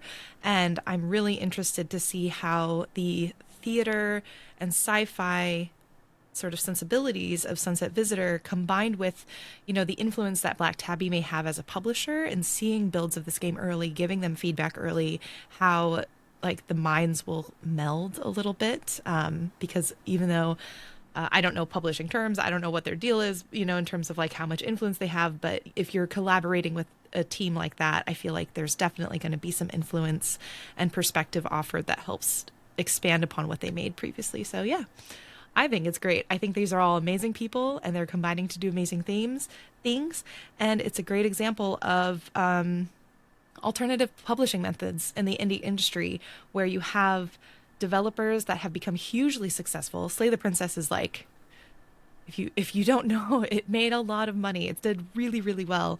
And Black Tabby is fortunate because they have the ability now to support other devs as publishers, and it's really cool that they're doing it. So it's nice to see these devs supporting devs in that way. Yeah, 100%. Especially in a time where funding is becoming increasingly difficult in the indie space, and just seeing it's. If you had told me this was happening, I was like, this is a showcase in and of itself. Y'all could just have this, and then we would be done, you know. But there are a lot of really cool things, not just that we've talked about here, but that are going to be shown that we haven't talked about. But yeah, AAA Interactive Showcase. Go check it out if you haven't. It's going to be good. Maybe tide you over until the big 6/1 Indie Showcase in May. So from there, let's head over to games we've been playing. And it looks like Mike might need to be running off. So why don't you just talk about Project Songbird? Sure. Yeah, I got about like 5 minutes. I'm so sorry. Yeah, I have not finished it yet, but Project Songbird by, I want to say it's Fire Games off the top of my head. It's spelled with like a Y though. Spelled with a Y in a very artsy way. Yeah, very artsy. Yeah, Project Songbird is what I could best describe as just an art house ass video game. This is a A24 neon horror film video game. You play as a songwriter who has definitely been struggling to find her voice, find her rhythm. Kind of popped off and was doing some wonderful stuff, but kind of went into a different artistic direction that her fans are not really responding to. The label's not really responding to. She's definitely feeling the pressure of possibly getting dropped and not finding that success. There is things that have happened that is not disclosed to the player straight away. So she is dealing with some trauma stuff as well that is complicating her artistic ability and execution of getting stuff out the door. So she decides, I think it's her manager offers that like one of his buddies has a cabin in the woods somewhere, classic horror, has a cabin in the woods somewhere. Hey, why don't you go spend a few months out there, just like really just in the sticks, like in nature, just find your voice, knock out some songs. So she takes him up on that and essentially moves her home studio into this cabin, and suddenly things get a little eerie and a little spoopy. Things go amok. It definitely starts leaning into the psychological horror lens of things. I have not completed it yet. I've only played Act 1 so far. I think it's 3 acts, I'm assuming, because that's usually how things roll. But so far, it's so impressive. I think the developer's name is Connor. It's so impressive what Connor was able to achieve here on like a visual fidelity standpoint and a production standpoint, voice acting, assets, the whole 9 yards. If you told me that this is like more of a kind of like a AA production, I would believe you. It's very impressive what Connor and the crew was able to achieve here. Definitely, like if you're into things like, I don't know, things like I kind of mentioned at the top, like A24 neon, weird leaning horror stuff that tends to get away from like the traditional, just like classic ghouls and monsters jump scares kind of thing. Some more alternative grungy horror. Definitely highly recommend it. I will say the only knock I have on it so far, there is like a little bit of combat in here. I don't vibe with the combat. I kind of wish it was just more of a walkie-talkie kind of situation, but that said, I'm still intrigued to see it through. It's fascinating so far.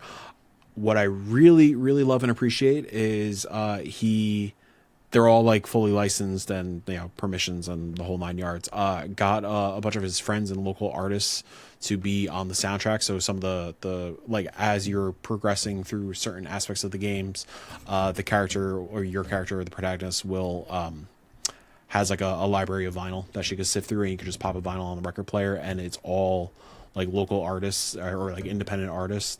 Funny enough, one of the artists is a friend of mine who I went to college with, so that was a fun surprise to realize he was in the game. Oh.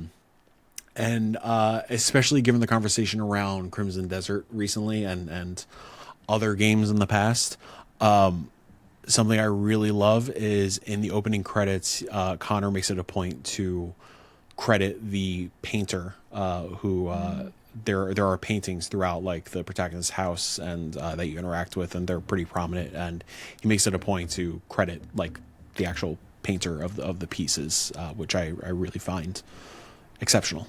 Also really great onboarding. Like it's very personable and like walks you through a lot of the settings and like the accessibility settings and just like normal difficulty settings and stuff, but it's very it feels like you're having a text conversation with a friend who's like telling you about this game that you're about to, like this story you're about to experience and this journey you're about to go on, and really setting you up for success and making sure you are as comfortable as humanly possible playing the experience. So I never really never really witnessed the game do that in an onboarding sense where you hit start and it's like, hi, my name is Comer. Thank you so much for picking up this game. Let me run you through some settings. So yeah, you can definitely tell that this is such a product of love that is clearly deeply rooted in some trauma and is telling a pretty serious narrative with some serious themes. I'm excited to maybe this weekend finally, whenever I have time to play some video games again, jump back into it because highly recommend it. It's a good time so far. Good dark time. Good dark time. It makes you feel bad, but it's a good time. Sure do. Well, speaking of making us feel bad, but it's a good time. Mike, I think it is your last exit from the Indie Council. At least on a full-time basis, yes. Yeah. So, y'all, say nice things about him in the comments. I already said all the mushy stuff I wanted to say to you, so I'm not doing it recording, but we love you, Mike. We'll you try too. to keep the sicko name alive in your honor. Please Yeah. do. And we're going to make fun of you so much more. Bye forever. Bye. Okay, y'all. Wow. What can we say about Damn. this man Damn. now that he's gone? Ugh. He better get a council tattoo. That's all I'm saying. But The yeah. Riverside windows look so big now with him gone. I So know. big. It's this empty. Like the hole An in my empty heart. I want to see if I can find like that picture and put it in here. But y'all, while I'm looking at that, Janet, tell us about what you've been playing. Yeah, I finally started Cairn, a game that I constantly think, am I pronouncing this game right? Cairn? Yes. Okay. This is a climbing game. It came out, I think, in January, I want to say. It was pretty early in the year. And I had been interested in it for a long time, but I just was like, it kind of kept just like slipping by me. And I'm like, I definitely want to get to this before the end of the year. And this year I want to be a little bit more proactive about chipping away at this year backlog earlier in the year so that I don't end, because it's like not a terribly long game, but it's just the kind of game where it's like, oh, like you just might never get to it, if you don't make the time for it. There's Mike in his in his bed That's just Mike, contemplating the world. But this has been super enriching, I think is the word that I would use to describe this game. It is very much a sim style game, physics style game, and there's a little bit of grace in the reality of things. Like, I definitely think you can like move your leg way higher than you probably realistically could if you were, an actual person climbing, though I admit that I don't have a climbing background. But you control each of the limbs individually, and basically what the gameplay is you have like, okay, your right hand, where are you going to place your right hand next? And then you use the analog stick to select a spot. You confirm that spot. You can hit undo on that last move that you did, and then it picks whatever limb makes the most sense for where you're at. You can also manually select the limbs. I just let the game do it. I'm like, I feel like they know more than I do. I'm gonna let them just take care of that. There's also additional elements to the game as well. There is a story to the game in the way of audio calls and messages you kind of receive throughout, but also notes that you encounter as you're going on this quest to climb this really big mountain that's like very dangerous, that has like accrued something almost 200 deaths so far on this mountain. I think it's like 170 something. And I'm fairly early into a couple hours, so I haven't done like enough to comment on the narrative like to its entirety by any means. But I'm really enjoying kind of every element of this game. The other element is the survival layer, where you have like a hydration meter, a hunger meter, and I think like temperature, essentially. There are different accessibility options and difficulty options for tinkering with that. Like, I know people have messaged me and been like, I didn't really like the survival stuff. I kind of just turned that part of the game off and just did the climbing. There's ways to make the climbing easier as well. There's ways to surface the stamina more, because it's a very like kind of hands-off UI game where you don't have a traditional stamina meter. You just have like the main character's breathing, but you can sort of, there's a setting where I think you can like make that more visual if you want to. And yeah, this game is just one of those full focus games where you kind of enter a Zen state because you're so focused on the task at hand. And I think in that way, it's a really great version of extreme sports. Like, I think there's many takes on extreme sports in games. Obviously, there's like the kind of fun power fantasy, like the Tony Hawk of it all. But then there's like something like this where it puts me in that position that I feel like you would be if you were doing this task in real life, which is that you're hyper focused, but you're also kind of trying to remain calm, and you're also strategizing as you're going, and all of these like wheels are turning consistently until you kind of make that next checkpoint, and then you keep on going. But yeah, it is really engrossing. I really like it a lot. It is quite challenging. I streamed the game and I was doing pretty good. I think I'd only fallen like twice, which is, I feel like, pretty solid. And then the second I got off stream, I'm like, I'm going to play even more tonight. I hit like such a wall, like where I just kept trying. I'm like, am I not getting where I need to go? Like, I don't understand. Like, I had to keep I'm save scumming the hell out of this game. I'll just go on record and say that I'm just reloading and retrying things. But yeah, I'm really enjoying every aspect of it. The sort of like cooking and making the food, and then the relief you get when you like encounter a water source again, and you're like, cool, I can like refill all my stuff and set up for the next trek on my adventure. And they do a lot of really like cool things with how they integrate the narrative as well, where you get like these calls from sometimes it's family and friends or loved ones. Sometimes it's like there's a guy who's sort of part of like the sponsor team of like the corporate element of what you're doing, and he'll call and he's like, hey, I know you're annoyed by me or whatever, and he'll like call while you're climbing, and it's like literally like you really feel like you are this main character of the shut up, I need to focus on this, I can't be dealing with this other thing. So I think they just do a great job at kind of everything they're attempting here.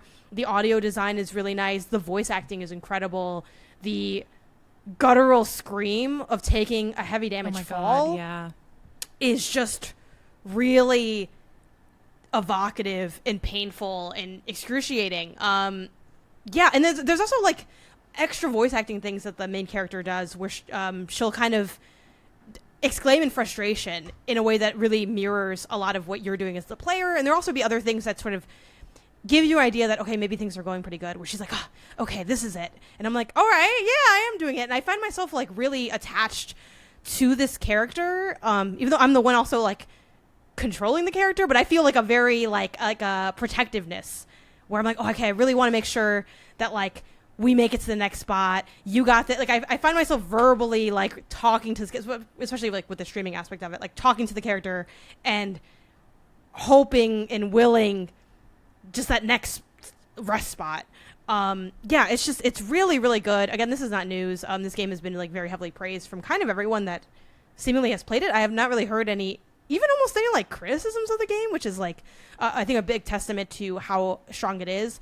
I think if I had to give one piece of criticism, it's that it's a little light on the tutorialization of the underlying gameplay systems in a way that I think can be a little bit negative, but I do think they are kind of, they want a hands-off vibe, and I think if you're a player that, you like to be kind of let loose into a world, you're going to really appreciate that. But there were a couple things, like, your pitons can break. And I'm like, what causes that? When are they breaking? Like, a lot of those things aren't really communicated to you as a player. Again, maybe for you that's a positive. For me, it's like a light negative. I would have liked to at least encounter some maybe notes earlier or just something that, like, clued me in on that. I ultimately just asked, like, hey, chat, like, what's going on over here? And then I'm like, okay, cool. Now I know a little bit more about this element. But again, even that's pretty mild. I think they give you enough to play the game kind of thing. But that's one part that I think there's like a little bit of room for growth there. I would have liked to see just like a little bit more shout outs to certain things, even stuff like using the chalk as a resource. I didn't really key into that being something that I could and should use, and that I'm kind of constantly getting it, so I should be like running through it. But I think it's also just part of the growing pains of getting to know a game when you get started with it. So, but yeah, that's probably the only critique I could offer. It's really, really well done, and I'm really excited to play more. Yeah, I know that this is going to be in our top 10 discussion at the end of the year. I know it. I'm excited to jump in whenever there's time, but like there never seems to be just time laying around. So I love that Janet is thrown in and said, yeah, this is also a really good game. So I'm like, dang. Yeah. It's Janet, a great on and off ramp game too, because of the checkpointing. And it is challenging enough that like you could just like every day hit this up and say, I'm going to make it to the next save spot until you beat it. And you probably wouldn't take you too long to get through that way. I love it. Yeah, I think this is still like, I think this might still be my number one indie of the year currently. It's definitely in my top 3. So love it. It's up there. Curse you for making me play other things. But speaking of games you have to play this year, let's talk about Fishbowl. We talked about its emotional inspirings earlier. I did get through all of it, and my review is up, so you can go and check that out. I think for me, basically, if you you've been listening to us, you've heard of Fishbowl before, but what essentially is the narrative setup here is that you are Aloe. I don't know if that's how you say her name. I think that is how you say her name. Yeah. Alo. And you have just graduated college. You are in your first kind of post-college, like real adult job. And you're excited for that. Everything is exciting and new. You're in a new place, which is huge. And like, you're only there because your very nice neighbors kind of subsidizing it for you. And amidst all this really cool, great stuff that is happening to you, you have suffered a personal tragedy. Your grandmother has passed away. And on top of that, we enter into the action, like maybe the day that the pandemic has started shutting things down. So you are going to work from home mode. So you have some of these really heavy, dark grief things to deal with, not only on a personal level, but on a civilization level, humanity level.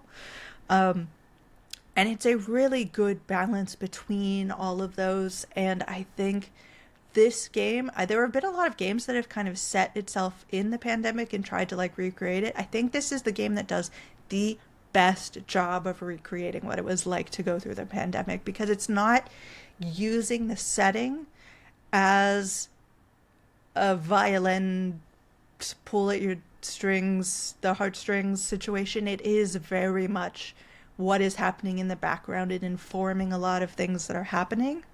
But the game, the thing that I think is most prevalent in this game that is both your enemy and your number one comfort is the routine, which is something I felt so strongly during the pandemic, was that keeping a routine while everything was falling apart and nothing felt right and everything was unprecedented, was what kept me sane, to be able to get up and do this and do that and pretend like the world was okay for a little bit.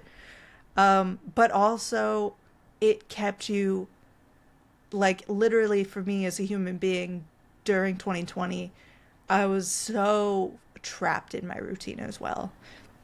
So like knowing that I couldn't go outside and I couldn't change my routine if I wanted to, because I wasn't going outside. You couldn't go out to, a restaurant. You couldn't go see a movie in a theater. And I was working from home because I'm a writer and I work from home a lot of the time. So it was very similar experience to feeling that. And I'm like, this is the game that gets it, and I've seen a lot of people, like, as a drawback, talk about the repetitive nature of this game, because you are going through day by day by day, and they do not let up. They do not let you, and you get the idea. We'll go skip to the end. No, you have to climb and crawl through every single day of this routine that you are making yourself, that you have to accomplish things during or not, depending how you're feeling that day. And it's just like, I think that is in such service to what is happening in this game, to make you feel like it felt during the pandemic. And that is only like the lowest stage setting, like, part of this game. The more in your face narrative is the personal grief that Aloe is feeling about her grandmother, and having had her pass and be a big part of her life, and she wasn't able to be there. So there's a lot of guilt around not being able to help her family during this time, to be doing well herself at a time where things feel like they should all be falling apart, and just not being able to take care of yourself. So during the game, very early in the game, it happens that you are getting all of your grandmother's things to sort through in order to discover what you want to keep and maybe some things you want to toss. And through that, it's very unpacking like. Every day you open another box or two and have little slide puzzles to search through and to discover memories. One of the first things you find is a little fish toy. which you're like, oh, I remember this from childhood, and it gears you back into a childhood moment of being happy and being with your grandmother. And then you put that back, you put it like the toy is a fish in a bowl, and you put it on a side table, you go to bed, you wake up in the middle of the night, that toy be talking to you. It is 100% come to life, or you're crazy. You don't really know which is which. And it is deeply tied to every moment of grief. This toy talking to you, it acts both as your sort of denial of what's happening, and you just want to be happy, as the toy likes to say a lot, and don't think about it, push all the bad stuff down, keep going, don't dwell on anything bad, which is protecting you, but at the same time absolutely destroying your ability to move on. And you have to struggle with that and your realization of that, and changing my view of how I viewed this toy, of being like, this is a friend on my side, to sort of like, oh, this is kind of an enemy, like this is kind of sinister now. And going through that, and like, I felt so attached to this character because it is so much about what you decide to put into it as well. Because you can kind of just like do basic things and get through days. But I was like, no, I need to get up. I need to make coffee, because that's what I decided my person was like, before anything else, I need to have coffee before I can be awake. Then go make sure the bird out in my balcony is taken care of. Got to make sure the living creatures are okay. Then you sit down to work. The work is a cool mini game of putting things in the right slots. Easy, but it gets more and more hectic. So it does have the one thing in your day that sort of has a fast rhythm, engaging, totally absorbing you moment. And then once it's done, you're like, oh, I don't have anything else in my life to do. So you're like constantly making decisions about what you do. The little things, like making coffee, you'll have a button press that you have to do in the right order. They're all kind of little mini games. Everything you decide to do or not affects Aloe's okayness, or like whether or not she's feeling her worth, I guess, and healing or not.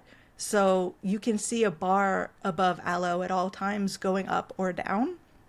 And sometimes there are things that you just can't decide to do because you're just not there. You can't push yourself to like clean the house one day. And because you have clicked on that option and you can't do it, now your mood goes down. So you can't do more things. Or maybe your mom calls and there are 3 options, but because you're not feeling high enough yourself, you can't say, oh, go mom, I believe in you. So your mood falls. And then you try to get back up on that horse by having a piece of toast or something, like getting some cup of noodle out of the fridge so that you're keeping up with sustenance. So my method does work. Okay. Mm-hmm. Mm-hmm. Yeah. Mm-hmm. And as you kind of up that level, you can do more and more things. You unlock the ability to like read in the cutest little nook you've ever seen. And I'm like, that's what I would be doing if I needed to pick me up. I'm reading in this nook. You know, you have the ability to like suddenly care about the roses that you inherited from your grandmother that are on the verge of wilting. And suddenly you're like, actually, I have that mental capacity now to go out there and to water them and to see them become like an embodiment of your grandmother and continuing on her legacy, which makes you feel better and better each day. And it's just like the most bizarre, like authentic experience of going through, like, I haven't felt that exact circumstance of grief, but like through the grief of the mundane of everydayness that was the pandemic for me. And I'm like, wow, if kids need to understand what this is like, because there are, like, I thought about this, I'm like, there are kids walking and talking now who didn't live through the pandemic, who won't know what it was like. If they really want to like feel what it was like, this is it. This is the game to play. Okay, I'll move it up on my roadmap list. I made, in an attempt to gain control, even though you can't ever, but I like to try. I made we're using Backlog to make like a series of different lists that can kind of like, because one thing I feel like Backlog's missing is like a queue, like a next up, like what are you going to play next? So I've making like the hot games of the year that I haven't gotten to. That way I can remember like, oh yeah, I want to get to these. So like Cairn I brought into the playing, and I have Fishbowl on here as well because this has been one I've been watching for a while, but I haven't been able to have time. And I'm like, all right, we'll slot this one up a little bit higher because it just like, and I kind of ranked them mostly based on personal interest, mostly. So yeah, this is right next to Hozy now, which I know is also on our what we've been playing. Speaking of Hozy, or Hozy, I'm not sure how to say that either. I think it's Hozy, like a cozy. But Hozy, like a house, like a cozy. Okay, like a cozy house. Yeah. I've been playing Hozy, and I mean, it is kind of exactly what scratches my brain in all the ways that I would like it to be scratched. For folks who haven't seen it, Hozy is essentially a cleaning meets decorating game where you have these isometric scenes. They're usually just a room or a relatively small space that you have to work with, and there are two phases to the gameplay. The first is cleaning up the area. There's typically things like picking up the trash, replacing the floorboards, scrubbing the windows, doing things to just sort of spruce up the foundations of what you're working with. And then in phase 2, you get boxes of furniture that you have to unpack and move into the space. And the game is pretty freeform. It doesn't have much in the way of telling you where things need to be other than sort of like the collision. You can't place things like right on top of each other a lot of the times, but it's very open-ended. There is a light story where as you go through the different levels, I think there are eight or nine. It's not a huge game, which I also appreciate. Each of these levels has a little bit of a sentence before and after where you're getting the perspective of like this neighborhood and how some of these folks are connected and what's going on in their lives. So it's very light touch, but it's just enough for something like this where I'm not necessarily concerned about a deeper narrative that I'm getting a lot out of emotionally. I'm really just here to feel something, feel productive, feel just like satisfied in my tiny little corner with my cute little furniture. And I love it. I think what is so charming about this game is they've really learned from games like Unpacking, where the Foley is really satisfying. All of the different sounds that you encounter just feel good to hear in the headphones. The lighting and the water, like some of this polish is just unreal. It has simultaneously a hyper realistic look in terms of the textures and the weight where you lift things and put them down, but at the same time the finish is just enough sort of toy-like where you feel like you are playing with something, and I always appreciate that. My favorite detail though is I think once you have the music usually starts out very, very ambient, very calm. And as you finish cleaning up and the boxes sort of bloop, bloop, bloop, pop into the scene, the music will pick up into sort of a stage 2 of that same track. And so it's like you feel a really interesting and satisfying sense of progression just having cleaned the area. One of my biggest complaints with the demo, which they have resolved in this final build, is it used to be you would get the boxes and there were no labels. You had no idea what was going to come out of the boxes. And so it's a bit overwhelming because you kind of just are at the whims of what the game tells you is coming next and you have no idea how to organize or place things. They have solved that by putting labels on the boxes where it's like, this is the big furniture. This is going to be all wall paintings, things like that. So you can mentally, at least, even if you don't know the exact stuff coming out, have an idea of what you're getting into. And what I appreciate is they've used that as an opportunity to also add more character, just like environmental character development, where there's a level where you are unpacking a treehouse for kids. And those boxes have like stickers and doodles on them because the kids presumably packed those boxes or like were a part of that. So things like that just show the level of care put into this game, and what I think the team understands in the audience of this kind of game, where it's like, I am here for these charming details. I'm here for the very minuscule, mundane things that like make me feel good to see. So far, I have really enjoyed my time with it. I think I still have 2 levels left to go. And I have really no complaints. Honestly, I would just love more at this point. I just would love more levels. Yeah. I have not... Okay, I have engaged with this game for hours, but I have not played it. Y'all... How does one do this? This is a brilliant game to watch stream. So That's true. Okay, Yeah, gaming yeah, with your that eyes, makes sense. yes. Yep. there's a streamer I'm watching, Gab Smolders. Oh, yes, I love play Gab through streams. this. So amazing, absolutely fantastic. The kind of nature of this game is that I can put it on while I'm writing, because it is not like speaking vocally. A lot of the time it's just the fun of putting things around places and music and sounds. So I've been having this on screen too while I've been like getting through a lot of content this week. Absolutely, however you want to do this, if you want to play it yourself, if you want to watch someone else play it, it's fantastic. Plus, side note, I love a game that throws out a little other indie Easter egg. And The King is Watching being there is just one of my favorite little details.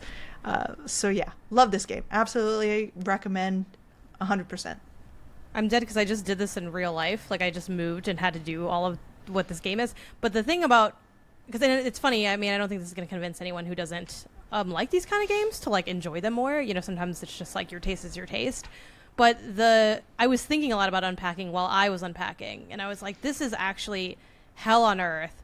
I hate this. And, I mean, I like aspects of it because I do personally get in real life enjoyment out of setting things up in a space, especially a new space, and like orchestrating it and making it exactly how I want it and getting into the details. But there was just so much to do, and I'm like, there's a reason that unpacking, you only had to unpack like 4 boxes, because if they made that shit realistic, you would hate it because it's like way too much to do. So I'm excited for the that's why I think these games provide like the power fantasy of an achievable task and like an easier methodology for doing said task. It's like, yeah, if I could just pick up my piano in real life, like with a cursor, it's like, yeah, this would be a lot chiller than like having to drag it around manually. But yeah, I'm excited for this one. It's been on my radar since you first mentioned it here, Jenny. So I'll need to get to it.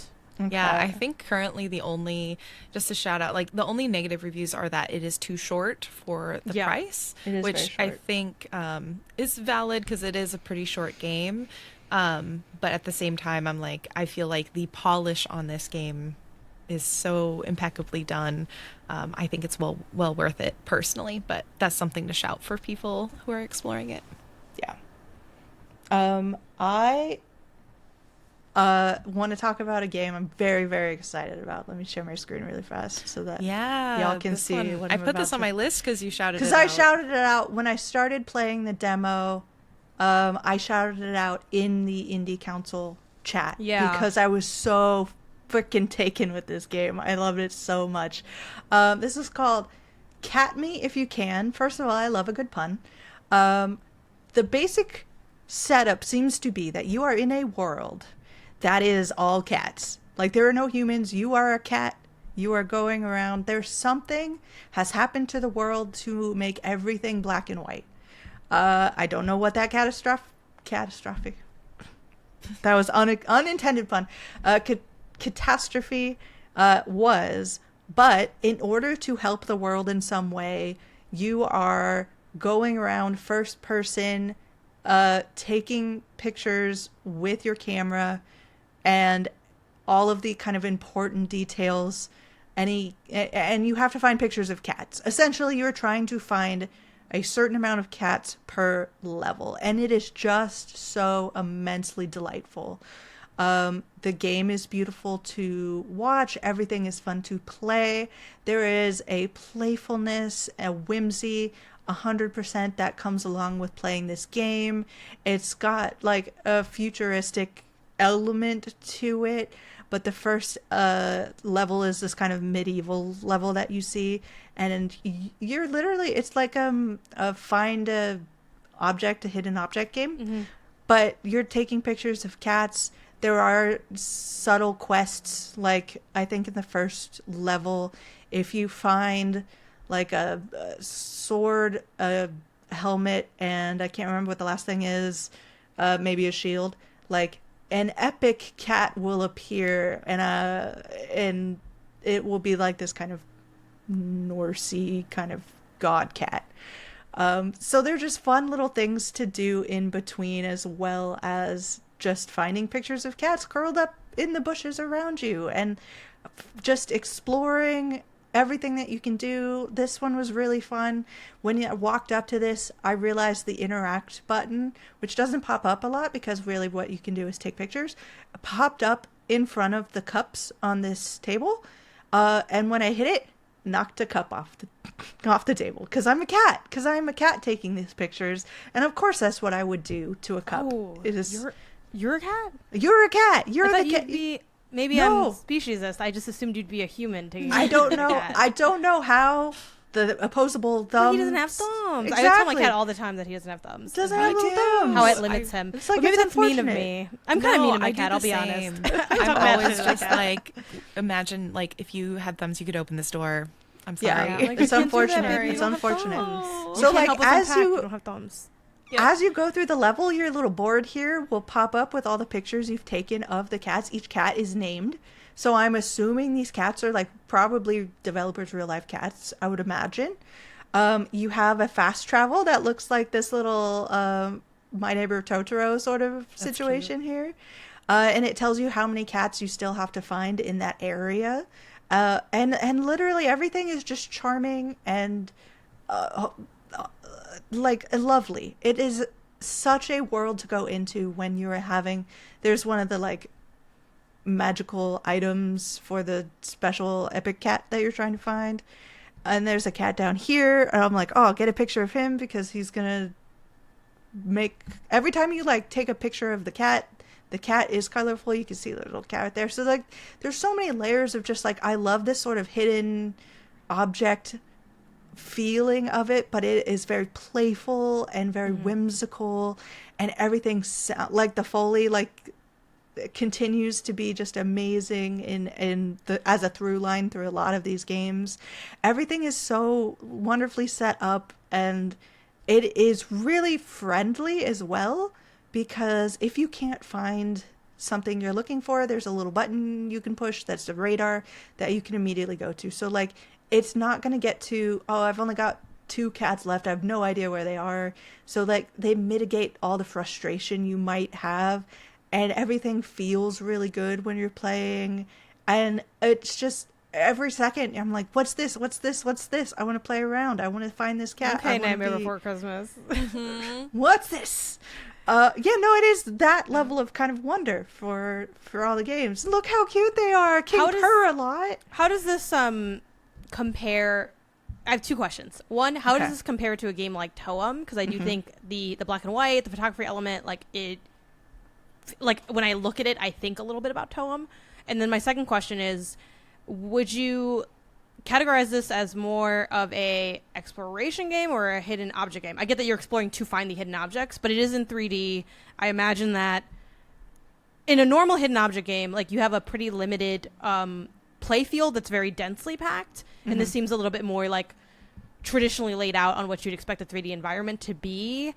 And I imagine that like if you were to be like super challenged in like finding something here, and you kind of already spoke to this a little bit with the like hint system, but like it would probably be a little bit more frustrating to like struggle in a 3D space than it is in like a 2D space where I can like zoom and comb over, and I kind of have a little bit more autonomy to make sure I'm checking over everything. While if I have to walk in the space, that's inherently harder. So yeah, I guess like to sum it up, my question is kind of, to what degree is this like gonna be for like the hidden object sickos, or is it more like, oh, it's kind of a fun, cool like angle, but it's not necessarily, you know, hitting on the same level as like a Tiny Lands or like a Hidden Folks, that kind of thing? I think it's much more on the side of hidden object than like a Toem, where Toem does dip into that as part of its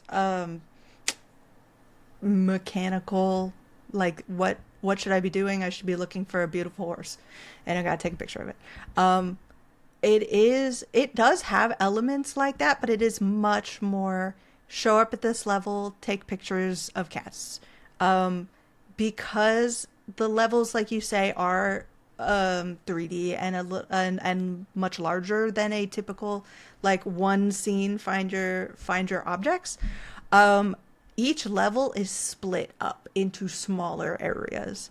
So the area that you walk into only has, I don't know, 8 cats in it or something. And then you'll walk over to the next one. So it's a lot easier to kind of digest from moment to moment.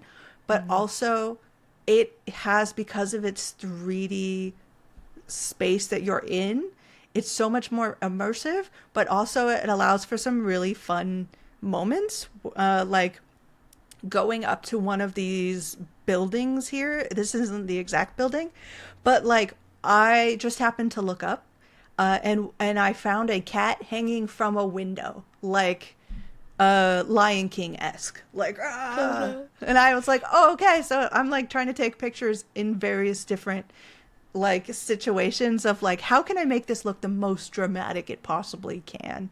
And then on top of that, I'm like, oh, because this cat is attached to this window, I can probably get up to that room. And now I have to find out how to do it. And then there are like inside the building, there are special like cat stamped doors. And I'm like, I could probably open these somehow. There's probably some mechanic to allow that to happen if I find the right things to take a picture of. And it's really like not overwhelming and just kind of lets you sit back and relax. It is a very relaxing, kind of tranquil experience. So yeah, that, and the demo is out right now. I got to preview it a little early, but if you would like to go check it out, now is the time, because the demo is out and everyone can go share in Cat Me if you can. I'm really, really interested in it. I think y'all will have a fantastic time with this. I do like their logo. I love it. It does the FedEx thing where it's like you can see an image and what they've done, and like the, I don't know, how they did it with the M being the ears of the cat and all of that. That's very, very cute. Yeah. Go check it out, y'all. I think just as a quick shout out, I want to shout out Raccoin. It is fun, roguelike-esque game about pushing coins off a ledge. If you've ever played that arcade game before, I don't think it has exactly the staying power as other PlayStation games like Balatro, but it's a fun time. If you're sick, it's a really good game. You don't have to put that much thought into it. But yeah, anybody else want to jump in with their shout outs for what they've been playing? Yeah, I can go. Mine are really, really brief. I went back to Puffies after not playing for a long time. Like I alluded to earlier in this episode, I am entering my iPad era, which my idea for this is I'm on my phone a lot. Part necessity, part temptation. You know, I think a lot of people can relate to you open your phone for one thing and then the phone becomes like the mall of attention where you're like, oh, well, let me pop in here. Let me, while I'm opening for a Discord message, but now let me check my email. Let me check my Blue Sky notifications. Let me see what's on Instagram. Let me open TikTok for a bit. Then, you kind of get moved around a lot. So one of my attempted solutions to that is to try to lower my phone screen time because it's more haphazard, and use my iPad to supplement some of the things that I really feel like I need to enjoy my life. Like music is a really big part of my day-to-day. So like, okay, let me just use my iPad for that. In that way I don't have to like do everything on my phone and kind of be like constantly tempted to like check everything. I'm like this with a lot of devices too. Like I don't have Slack even on my work desktop. I'd rather just go to browser. I want to feel like I'm in control of when I'm pinged at times for things or when I'm like looking at stuff. Anyway, so that brings me to the iPad and to gaming on there, because I'm like, this seems like a fun way to kind of, I don't know, add extra enrichment into like my gaming habits. Obviously we're all playing all the time on a bunch of platforms, but like it can be fun to like feel like it's almost like a new thing, even though a lot of these games are playable in other places. So Puffies is just a little like puzzle game, like a jigsaw puzzle-esque game, but they're stickers and you're kind of just looking at the shape of the sticker cutouts. Very simplistic. Not necessarily even like a game to write a lot home about, but it has like a really nice sound design to it. It uses Puffy style stickers, which are just very visually enjoyable. It has a fun little opening the pack situation.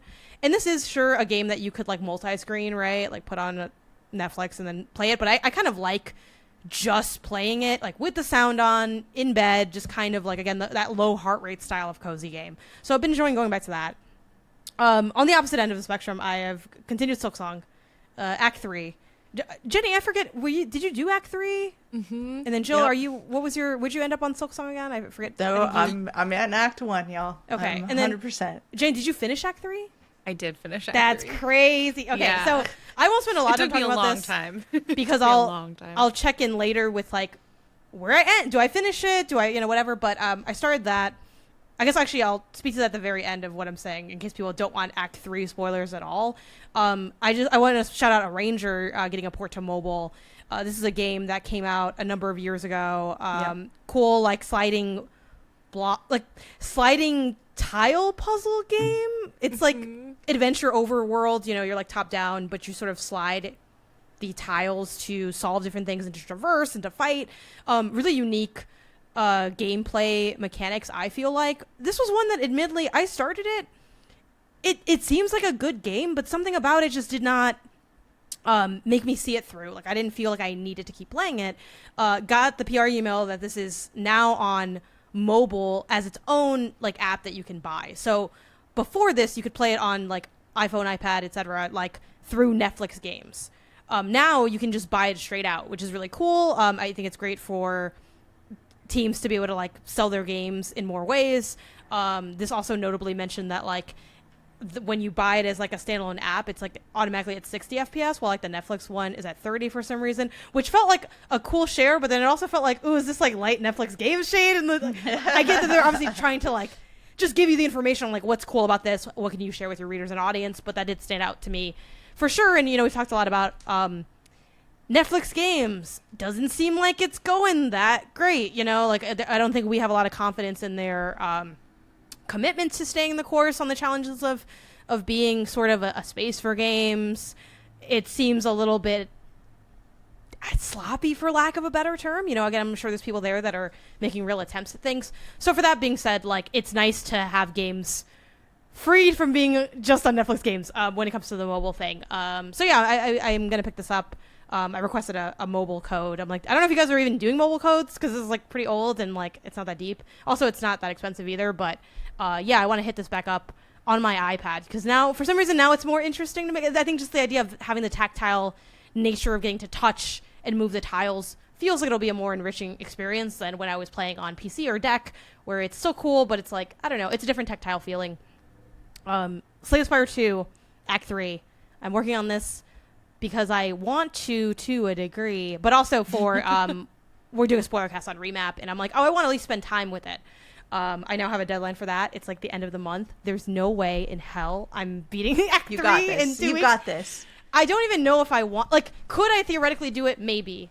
Am I willing to put in the work for that? Hell no. It's like it's so much work. Did the whole like guide thing to unlock Act 3. Now that I know what it takes to unlock Act 3, I'm like, I kind of wish I just did this the first time I did it, because you do have to fight the final boss again, which is actually a fairly easy boss in the context of Silksong, how far you're into it. If you've made it to the final boss, you probably won't have that hard of a time with the final boss. That being said, I didn't want to do that again. You know what I mean? I kind of just want to get into my Act 3. But I did that. That worked out. Yay. And just like that, I'm back in the classic flow of everything that is good and slightly not so good about Silksong, which is, it's really exciting. It's really challenging. It feels so good to succeed at something. It feels so bad to not be succeeding, but then it feels good when you did succeed, only to repeat the process in a masochistic loop. I was gonna say, this is like the toxic relationship. It's you so tell your toxic. friends to not do, but you do it anyway. Yeah, because I'm like literally like, oh man, like I fucking don't want to do this, and then I finish it. I'm like, wow, that felt so good. Okay, I can't wait to hit the next wall and then do it all over again. So yeah, I did that. I was properly in Act 3. They do another something I can't stand is they always give you a random ass crest when they like start stuff, and it's like, why did you change my crest? This isn't the crest I use. This is harder for me until you get to the bench and you can change it back. And I fought the Bell Beast boss. I forgot the name for it. But they kind of do some fun things with Act 3 where seemingly, again, I'm not very far into it, but they're just sort of switching up. It's the same map, essentially, but like I think you get like a new area, or you're pushed towards a new area. But they kind of do some fun / fuck you things within that of like, ooh, that door to fast travel, it's blocked. Or like all the enemies are harder by way of kind of being corrupted with like an ooey goop, essentially.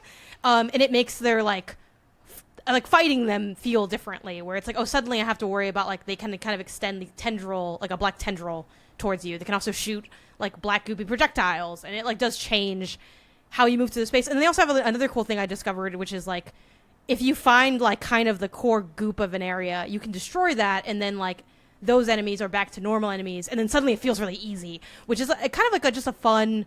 I like what they're doing with it. It makes sense of the, hey, you played Silksong, you want more Silksong, we're going to up the challenge, because obviously if you want more Silksong, you want more challenge, which is not really true for me, but I am here anyway. I'm like, I don't belong here, but here I am. But it's fun to see what is their version of making a boss, which is inherently not necessarily easy, like harder. So like how the Bell Beast is different, and kind of what the stuff they're playing with is really fun. We're like defeating that enemy. I'm like, is this just like the Bell Beast but corrupted, and is he gonna like emerge from like this monster? Is this gonna be my new friend? But then to see like your buddy come back, it's like really exciting and cool, and it's like the squad's back together. Like there's some fun stuff they're doing with it. I'm excited to continue, and I'm scared to continue because stuff just takes a long time. It's like Silksong is a game where it's like 20 hours of Silksong, 5 hours of Silksong can be misused if you maybe do it all at one time, kind of thing. So you kind of have to really like figure out the push and pull of like, when am I gonna try to like sit down and really do something? When am I gonna take my breaks? When am I like hitting stopping point? Like it's difficult to do on a deadline. So I did set myself up to fail a little bit on this. We'll see how far I get and what I do with it. I don't need to finish Act 3. I think if it gets too hard for me, that's a good and fine time to peace out. But I'd like to just, see what they're doing and see how far I can take it. But yeah, I will report more on that when the story ends for me. Will that be when Team Cherry ended it? It's going to be before the end of the month. I know it. I'm excited. Yeah, because like Act 3, it was interesting. Well, because I was playing, my December was all of December was Act 3 for me. And maybe even the very start of January, but December was all I remember was Silksong.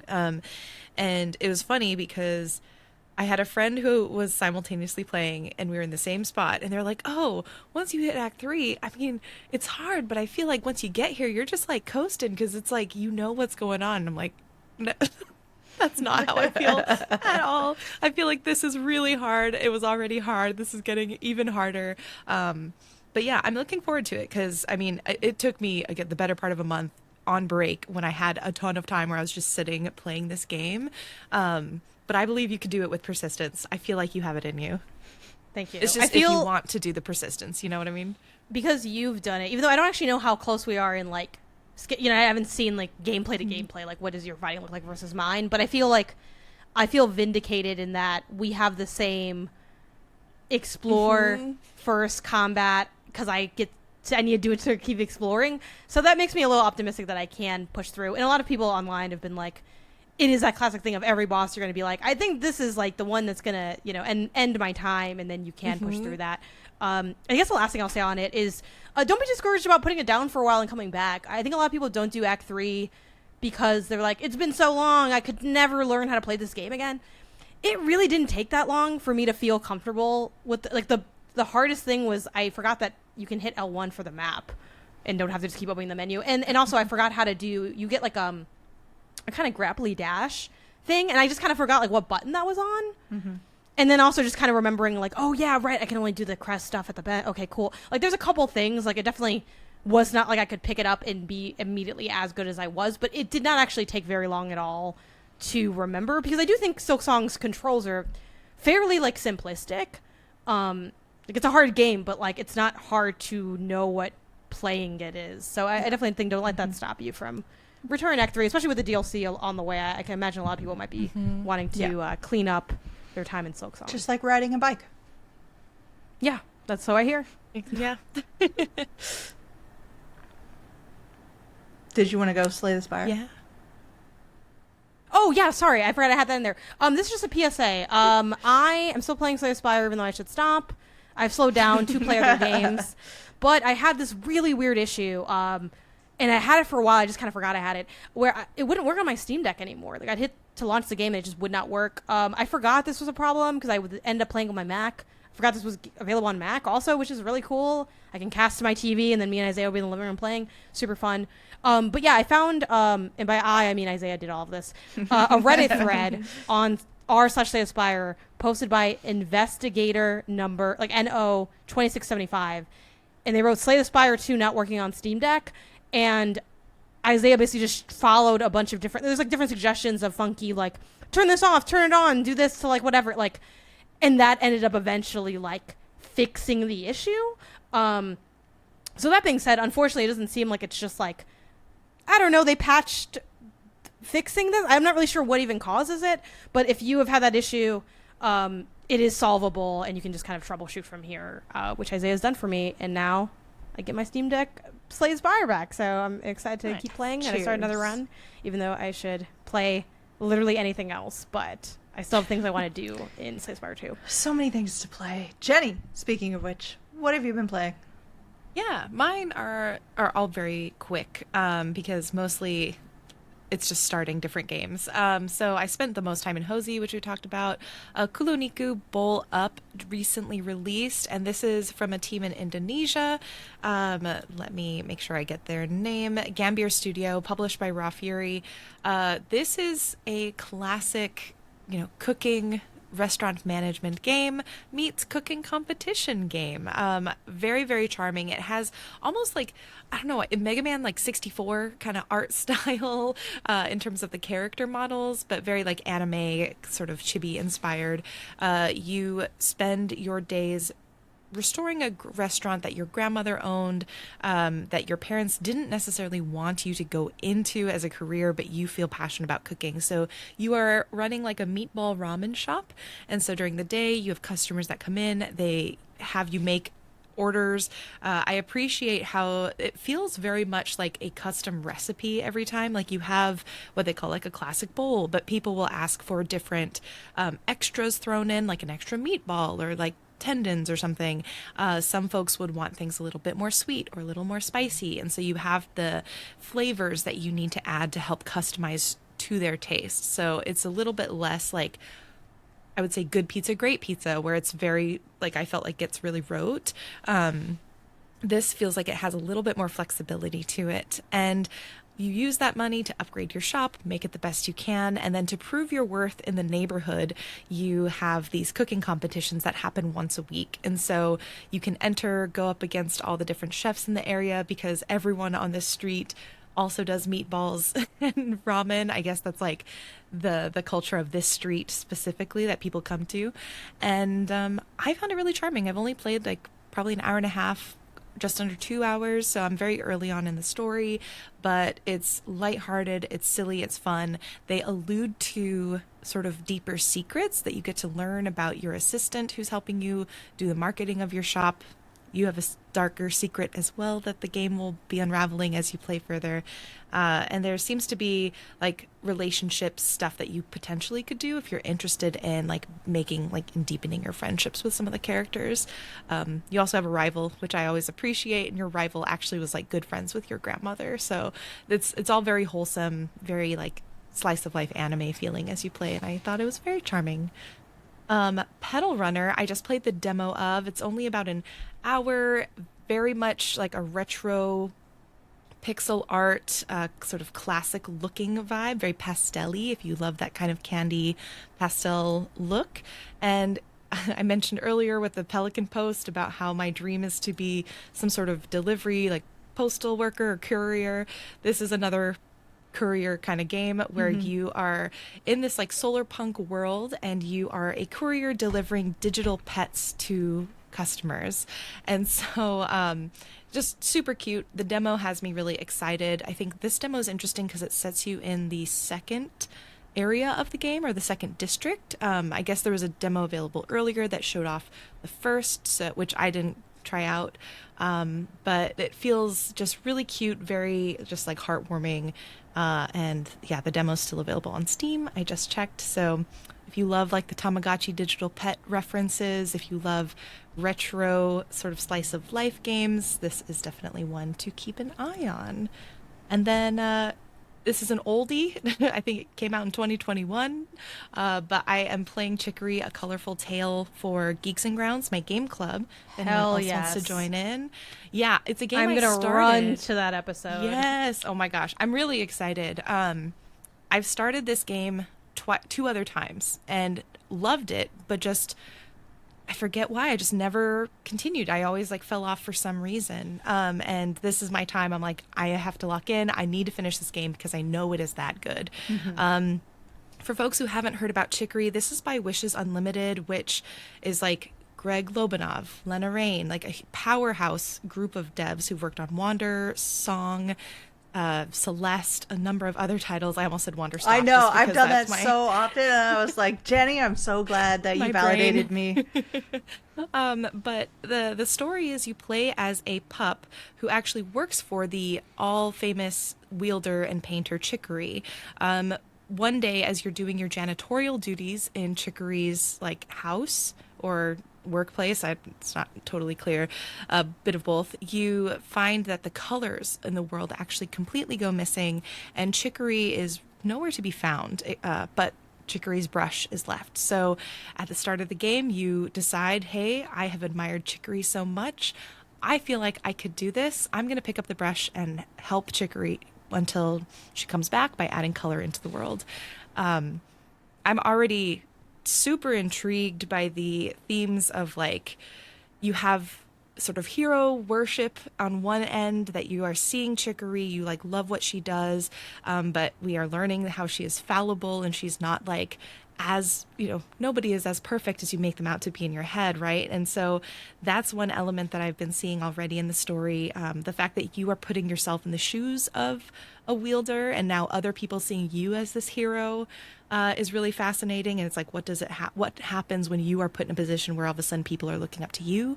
Do you feel like you can fill those shoes, and where does your confidence go?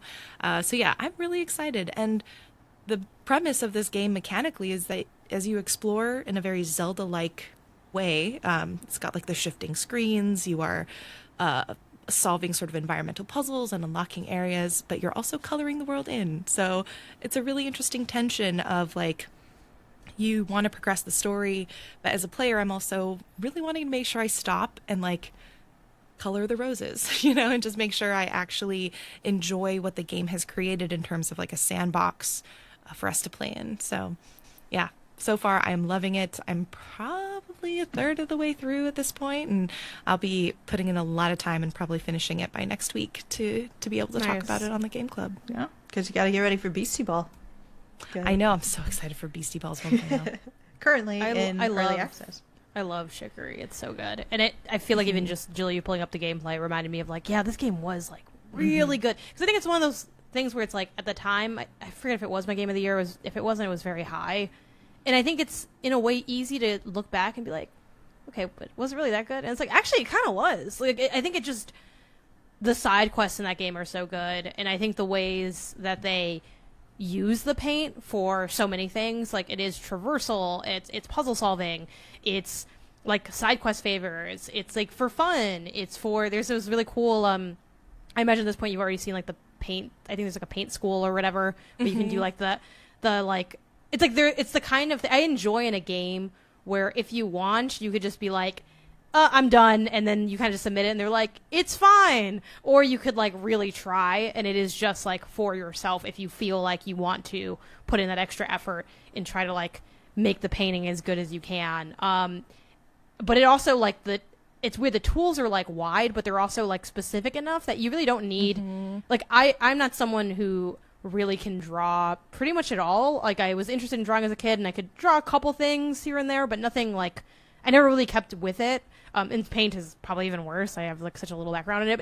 It really like gives you just enough where it's like you really can feel creative in it.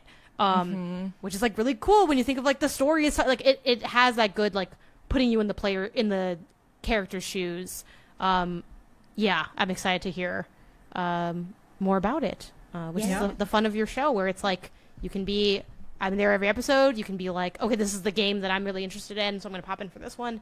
Yep. I really like a podcast that can have that kind of flow to it. So everybody grab their blinkies, jump on a couch, comfy couch, grab your tea. Let's watch Chicory, A Colorful Tale. But I think that is the end of this week's council. Thank you to everyone for joining us. We're on Spotify and Apple Podcasts. The Indie Council has its own socials. You can check us out at theindiecouncil.com on Blue Sky. This session is closed. I don't know how to end the recording because it's Mike usually. Oh, that's not good. Yeah. Wait, you didn't say go play some indies. Oh, I can't say it until I know how to stop the recording, and I can't stop the recording, so we can't say goodbye to Mike. That's the... That's how this is all going to work, everybody. Go play some indies?